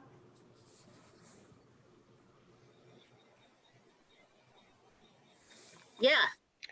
So I did the accounting of attendance. And I guess the bottom line is that there were 3 people that did not meet the 33% maximum missed meetings mark. They were Ms. Krupshank, Troy Velez with, Krupshank was 59% missed. Troy Velez was 35% missed, and Herman Hewitt, because he is on like 8 different committees, missed 45%. So I have drafted letters for Alicia's signature, the standard letter saying their attendance would be reviewed over the subsequent 3 months, and they must bring their attendance up to the 33% maximum missed meeting rate during that interval. So, yeah. Lisa, I have a question. So I know that myself and also Paul have reached out to Ms. Krupshank, and she's not been responsive to myself or Paul. Paul, would you like to share as her committee chairperson? She showed up this month. So she responded that way. She showed Okay. up this month to my last email. So she was there. But it was the first time she had been at our committee since we were face to face, I believe, in March. But still, I think we'd have to go through this process nonetheless, right? No, absolutely. I really wasn't expecting her on 2 weeks ago, to be honest. Okay. So there's one little tweak that has to be made to the attendance sheets, right? Susan, you were going to do that? And I thought you'd send them back to me so I can incorporate that information, and so we'd have the right percentages for everybody. One person who was added to a committee was not on the attendance list that I reviewed. So that little tweak has to happen, but it wouldn't affect the bottom line.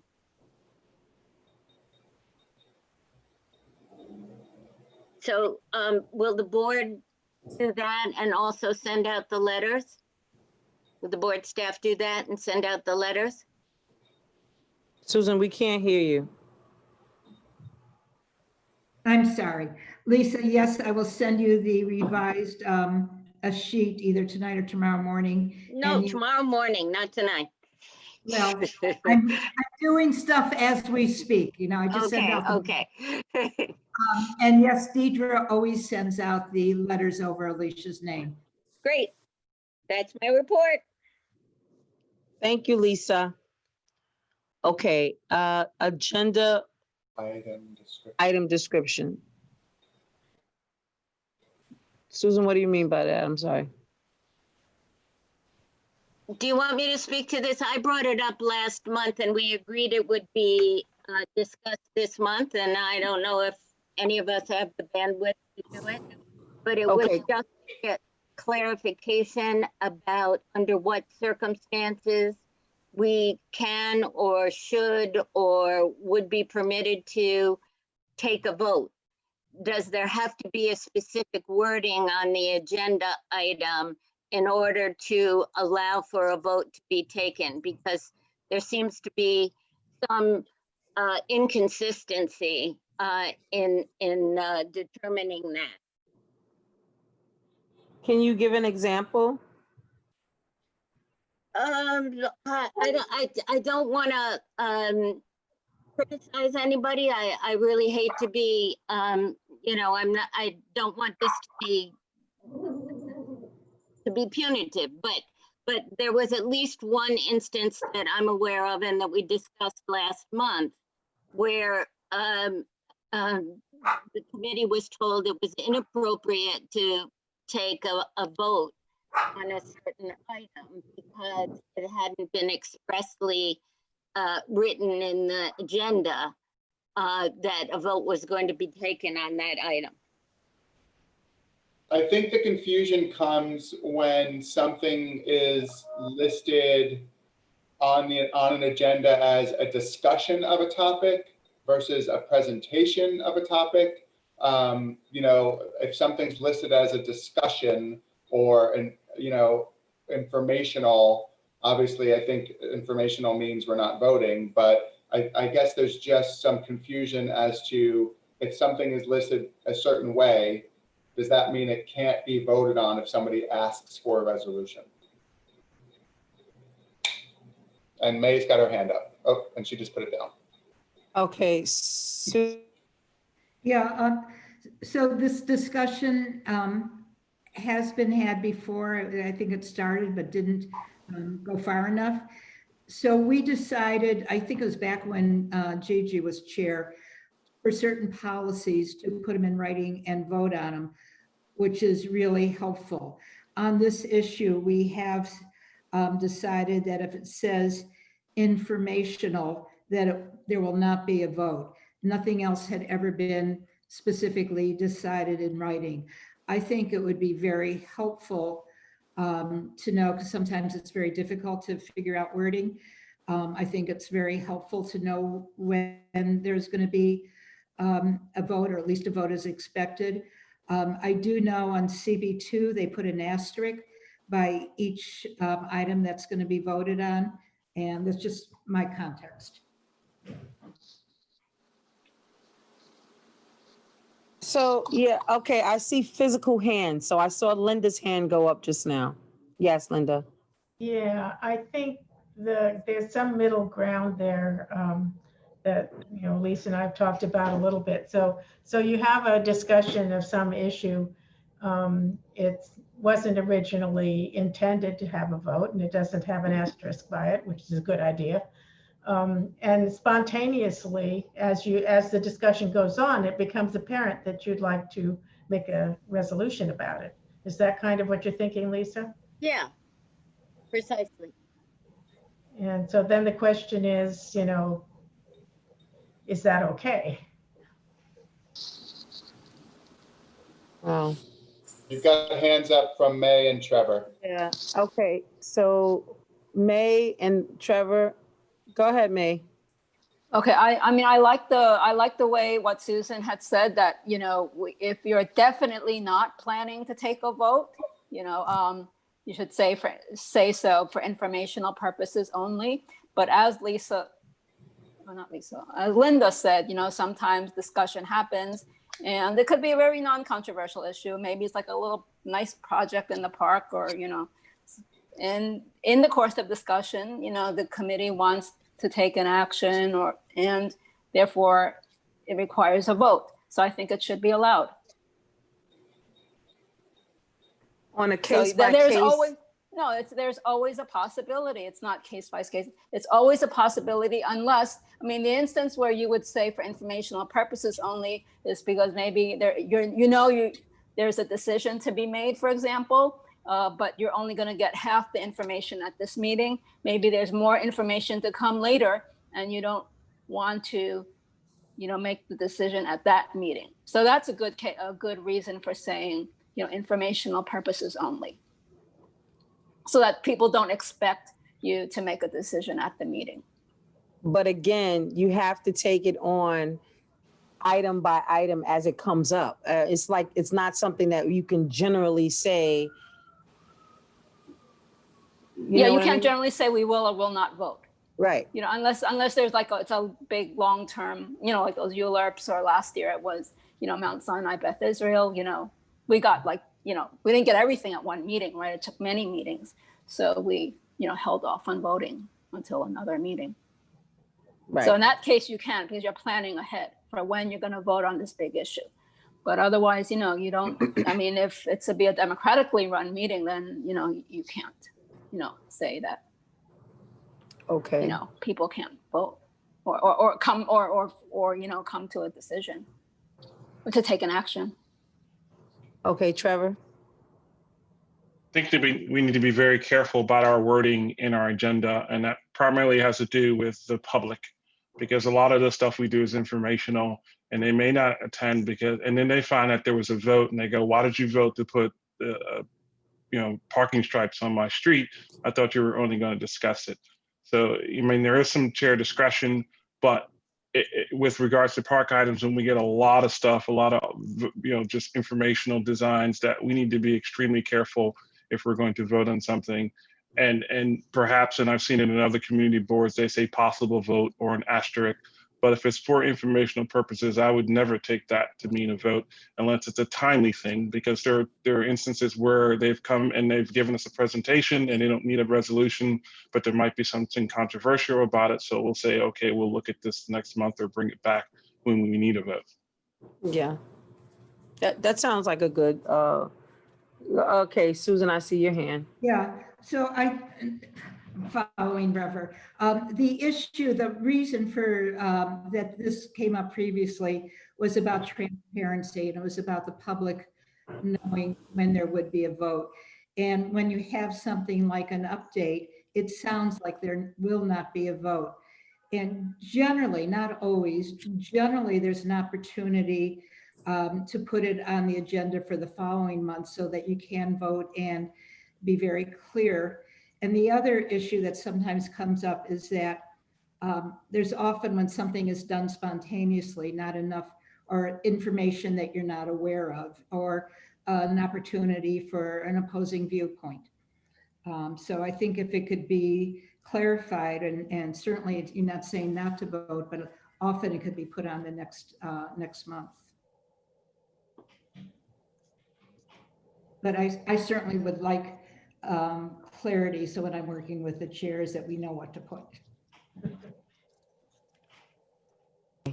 Jackie?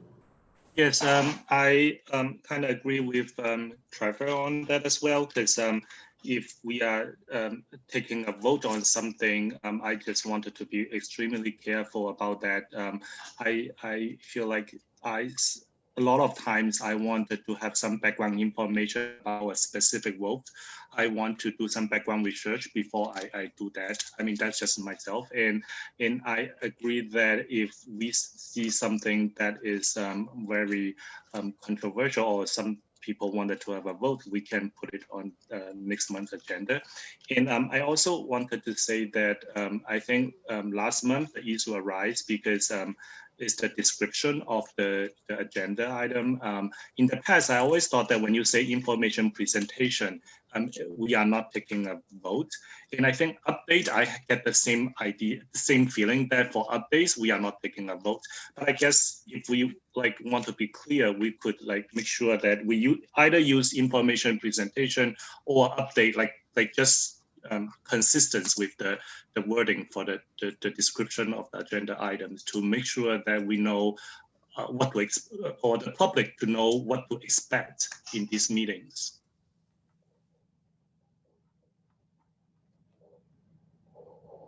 Okay, so Lisa, do you want us to maybe write up something create some type of resolution or something? Or not a resolution, but a policy or something?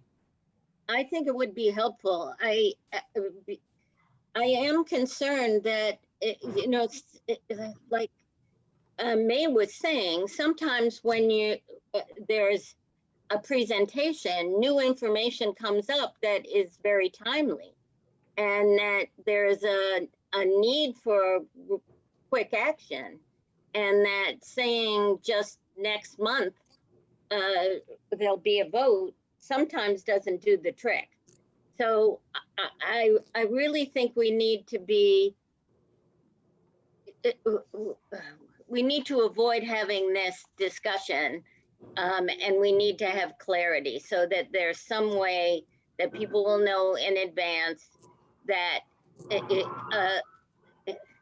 if there can't be a vote on a certain item, that it is clearly evident to all. And that generally there should be openness to a vote if a vote is necessary. Turns out to be necessary because of the information that's provided at that meeting.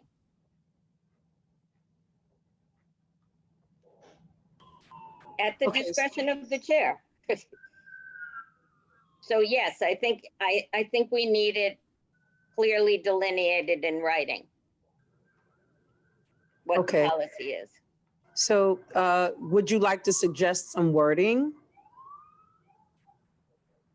Not now, no. Okay, so you want to come back to the table with this next month with with the wording? Okay. Okay. I'm Thank glad to team with you, Lisa. Okay, I'm sorry, did you say you'd help me, Linda? I did. Linda great. said that she would team up with you. Excellent. Okay. I love it. All right. Thank you very much, the two of you. Thank you. Okay. Now we're going on to, let me see, where is it at? Thank you. Committee reports. SLA is not present, but Michelle, is there anything in particular?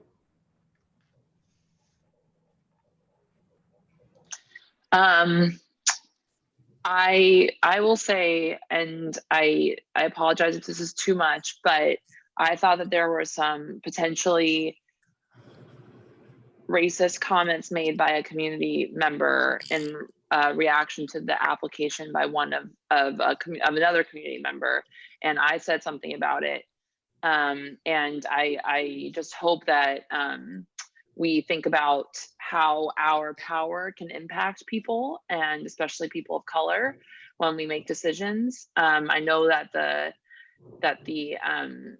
borough president was inviting us to trainings on bias, and I think that we should really, I think we might need it for our board specifically.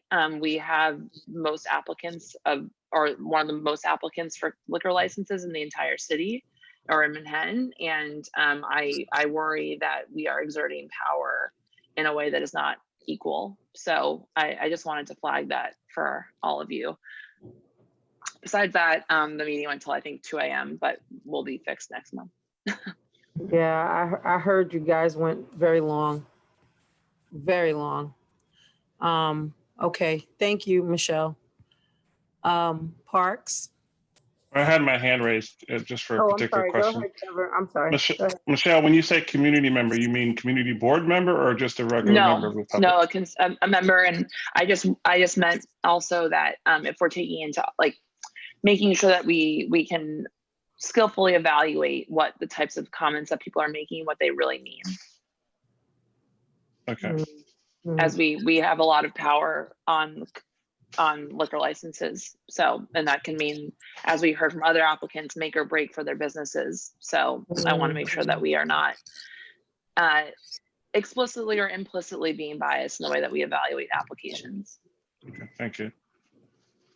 But I'm sorry, I'm still massively confused. So did a community board member say No, do something? a constituent, like a member, a general member of the public. But I just know that we take community input into consideration when evaluating our applications, whether it be for liquor licenses or for anything. And I want to make sure that, you know, we can control how we as a board evaluate the suggestions or the comments that come to us, so they don't implicitly or explicitly bias us against people who are applying for liquor licenses and for other things. All right, I understand now. Thank you. Okay, sorry about that. Yeah, thanks. Thank you, Michelle. Okay, Trevor Parks. Since I'm now number 2, I'm going to be brief and just, and if anyone has any questions, but we did pass 2 resolutions. One of them was support the return of the Ecology Center Comp Assured to the new East River Park. And the other one was to support the preservation of the East River Park House and Tennis Comfort Station. The meeting did go long. I don't really know why, but we had support for both those items. That's it. Questions? Thank you. Thank you, Trevor. Transportation, Paul. We really just had Revel, the electronic moped company, come and present, talk about their safety stuff, and now that they're back, that's really it. No, there was no resolutions passed. That's it. Thank you. Thank you. Economic Development, Anisha. We didn't have any resolutions. I think the thing that we are going to be working on in the future is figuring out what will happen with the special district and how that will move forward. Yeah. Thank you. May Lee, Health Human Services. Hi, so, well, besides budget priorities and, so besides budget priorities and district needs, we also had we had a presentation from the Alliance for Positive Change, the Lower East Side Harm Reduction Center. You know, they've moved to 35 East Broadway into Chinatown. And the reason, as you just remind you, the reason why we invited them to have a presentation at the meeting, because we received a letter of complaint from one of the major Chinatown organization, the CCBA. So they came to the meeting. It was us, it was them, it was Jackie, and that was it. I mean, Justin and all didn't come. There was a Chinese language reporter who said she would come, and she didn't come to the meeting. And, it was an opportunity for people to talk together and have their concerns addressed. We did work really hard to make sure that, it took some doing, to get the Lower East Side Harm Reduction Center to realize that, they're in a different community now, even though they're just a few blocks away, and they need to address it. So anyway, so we had the meeting anyway, we had the presentation. I know there was a lot of questions asked. I know Jackie asked a lot of questions and they were answered. And after that, there was the week after, which was last week, there was a site visit, a walkthrough scheduled for the CCBA.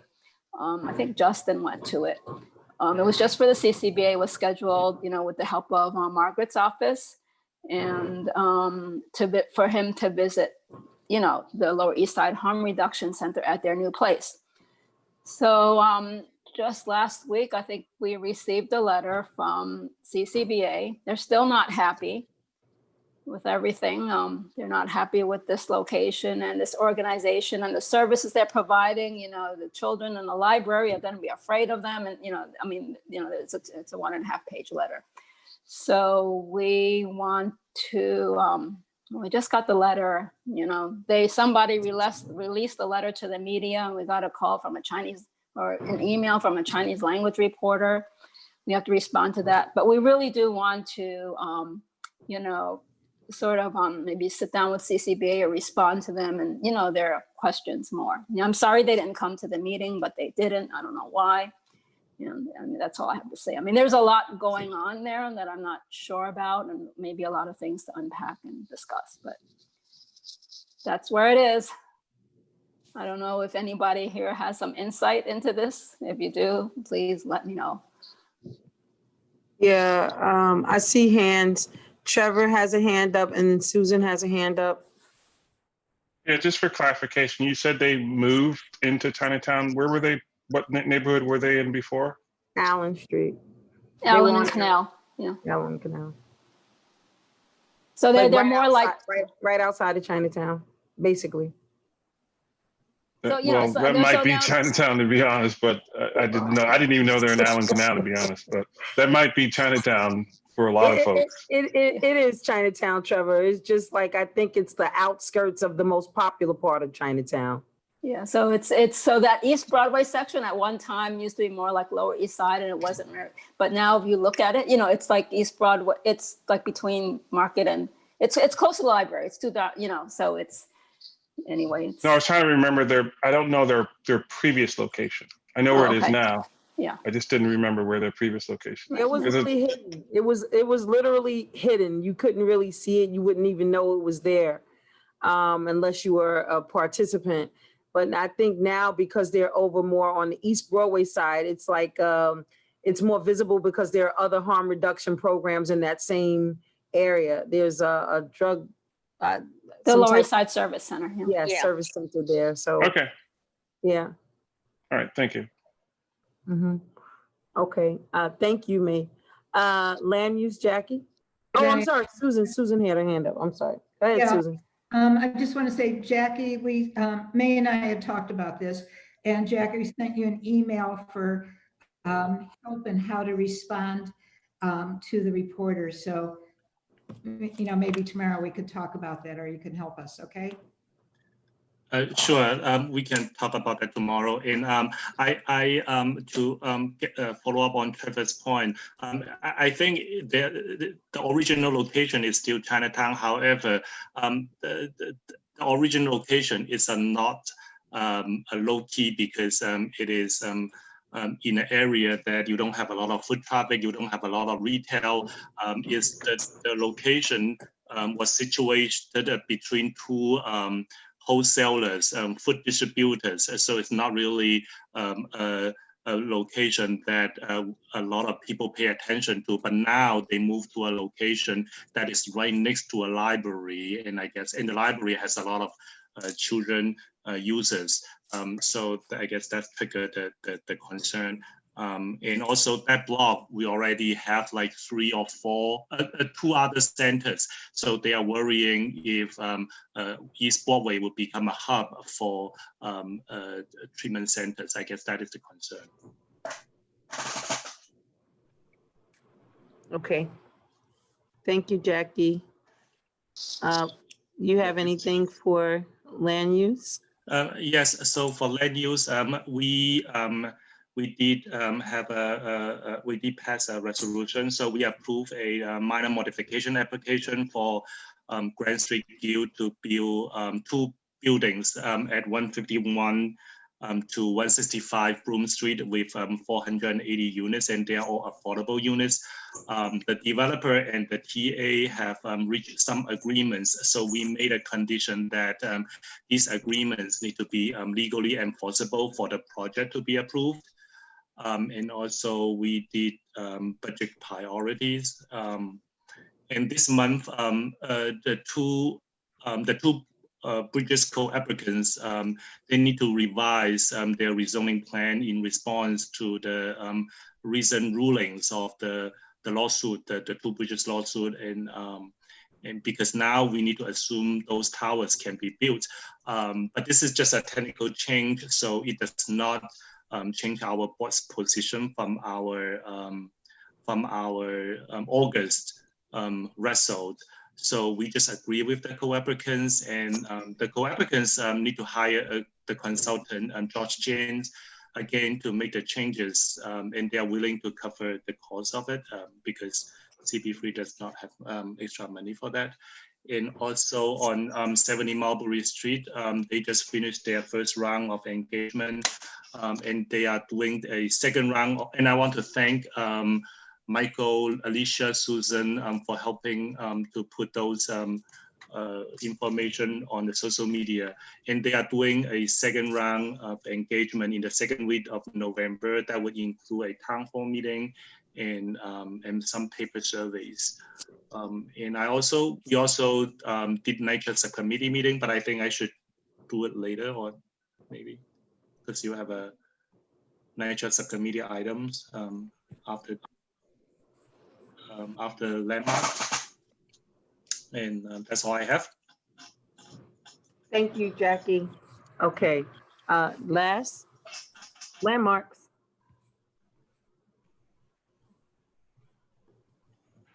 Linda, you're muted.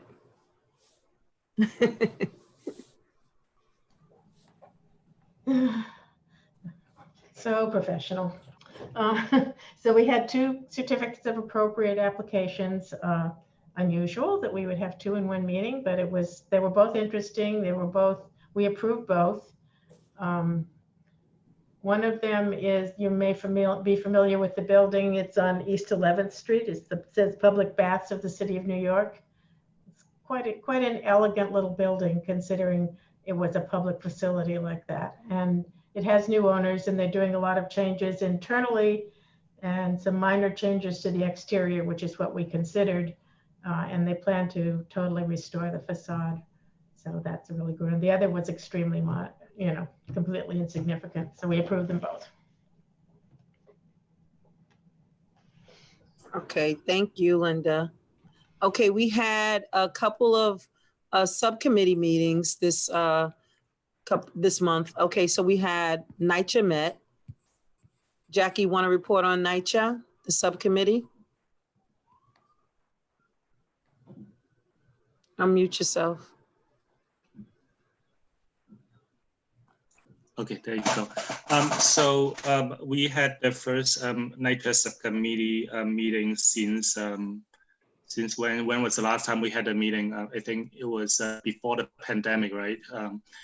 So the turnout was pretty nice, I have to say. We had 20-something people, I think, 20 people. Yeah. And I wanted to thank Linda for volunteering and help us with the Zoom platform. That's really nice of you. Thank you, Linda, again. It was very interesting. I enjoyed it. Yep. And because before the pandemic, I went to a NYCHA subcommittee once, and I don't think there were a lot of people attend the subcommittee meeting. And this time I saw around like 20 people. I feel like it's a good number. And we discussed it. The NYCHA staff gave us an update on the recovery and resilience construction. And I think Smith and LaGuardia, they are substantially completed. The concern is Barut House and also Jacob Rees. I feel like their delay is going to be substantial. Looks like their construction delay is going to be another year. And when you're dealing with these type of governmental jobs, the delay may be longer than what they tell you. And the subcommittee members and also the public, they complained about lack of outreach, garbage issue, rats, rodent, these kind of things, and the NYCHA staff agreed to meet with them privately, and also John Blasco, the district leader, also suggested maybe CP3 can have a town hall type of a meeting for NYCHA residents to express their concern, and also for NYCHA staff to address that. And Alicia, did I miss anything? No, that's it. And I think that was a really good suggestion. that the district leader gave, because I don't think the subcommittee has ever done anything like that in the past, to have like a platform for the NYCHA residents to actually, I know we've had meetings in the past or information sessions in the past, but like a full-fledged town hall where people can express, their concerns for the developments in the area. It would be amazing, and I think it would be powerful. Yeah, so that was a good suggestion. Maybe perhaps we can talk to the committee and look at what that would look like, plan something around that. Yep. Okay. All right. So arts and cultural also met. Anisha, any? Sure. So I actually didn't attend, but I know that they did write and approve 2 resolutions, one for city agencies to increase funding for cultural orgs, and then a second to support city council legislation for outdoor permitting for arts events and performances. So sort of like the outdoor streets or outdoor dining, but for cultural venues. Those are going to go to economic development next month. So you'll see the sort of final resolutions next month on those 2. And then, yeah, that's all. Sorry. Thank you, Anisha. Okay. Can I ask a question? Because I read the vote sheet that Susan had sent. So it just seems to me the first resolution looks like it should have been something that should have been included in the budget priorities. No? Okay. Anisha, do you want me to address it? You can go ahead. I'll say something after. There was a lot of discussion about that. The things, well, one, we've never had a budget line with cultural fairs, and it wasn't requested. We can request it, but it was never requested. And a lot of the funding, some of the funding that they wanted, some of it is city council discretionary funds, but I won't go into it more. I'll let Anisha go in. It's been a big subject. Yeah, there was a lot of confusion about how this whole thing happened. And I think specifically, if you do read the resolution. You're frozen, I think. Oh, can you see me or hear me? I can still hear you. Yeah. Okay. I think the resolution is for current budget, and the district, like the budget priorities are for next year. So they decided to do separate ones. One of the things that I wasn't sure about is that I don't know that there was a quorum at the meeting. If you look through the minutes, I actually didn't attend, but I think only 3 people were there. So I'll have to go back and check about that maybe, because I'm not sure if that changes anything about how it goes to economic development. Susan? We just know, they should note on their minutes, supposed to note that there was not a quorum. And so because you didn't have a quorum voting, the resolutions have never been moved. So when they go to economic development, they have to be moved at that committee. Okay, I'll double check. There were, people came in and out, so. But I was going to ask you about the fact that they're asking for modifications to the current budget. Is that really, they wanted to change the budget that's already adopted and not next year? It's how it's written, so that there should be opportunities from not just DCLA, but DOT, a couple of other organizations. Again, I didn't see it before it went into their subcommittee. So all I've seen is what has come out of it as the approved. We'll have to maybe clarify and revise. And to answer Michael's question, the reason those specifically didn't go on the budget priorities is because this was researched, and none of those agencies have budget lines for arts, like within transportation. What they explained that they did is they have private-public partnerships to create those programs. So the resolution can be, I didn't read it, I only read the heading. The resolution can be to provide those opportunities. Thank you. Okay. Any old business? Susan, you have old business? I just want to ask, Michelle, if you will send me the two priorities tonight, because we're going to post them on the website tomorrow, and I want to actually take half a day off. Is that possible?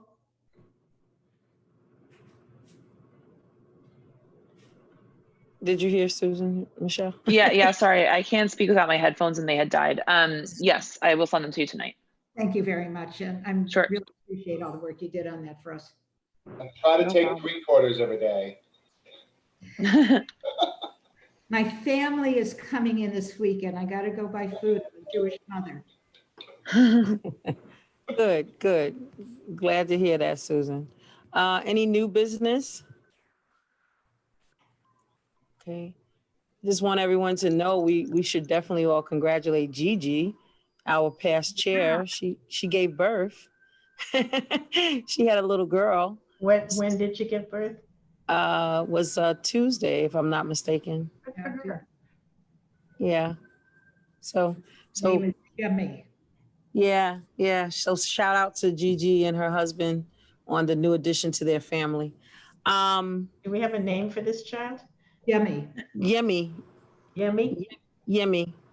She was born October 14, last Wednesday. Last Tuesday. last Wednesday. Last Wednesday. So yeah, so she's officially 1 week old already. But yeah. And she's doing good and Gigi's doing good. Okay, let's see. I think that's it. Motion to adjourn and roll call vote. Let's go, roll Second. call vote. Alicia, Don't we have to vote on the, Yes. Yes, Priorities. everything is going to be all in one. That's what we agreed to. Am I correct? So Yes. this adjournment will be a vote on the budget priorities as well? Adjournment along with the budget priorities and agreement, okay? All right. Thank you. Alicia, Yes. Michael, You're muted. Michael, Sorry, my computer's freaking out, so yes. Lisa, Yes. thank you. Eric, Yes. thank you. Michelle Coopersmith, yes. Herman Hewitt, I don't know where Herman is. okay. Mei Lee, Yes. Jackie Wong, Yes. Linda Jones, Yes. Alex Miltano, absent. Trevor Holland, yes. Paul Rangel. Yes. Thank you. Okay, everybody. I'll see you Tuesday night on Zoom. Have a great weekend. Ciao. Night.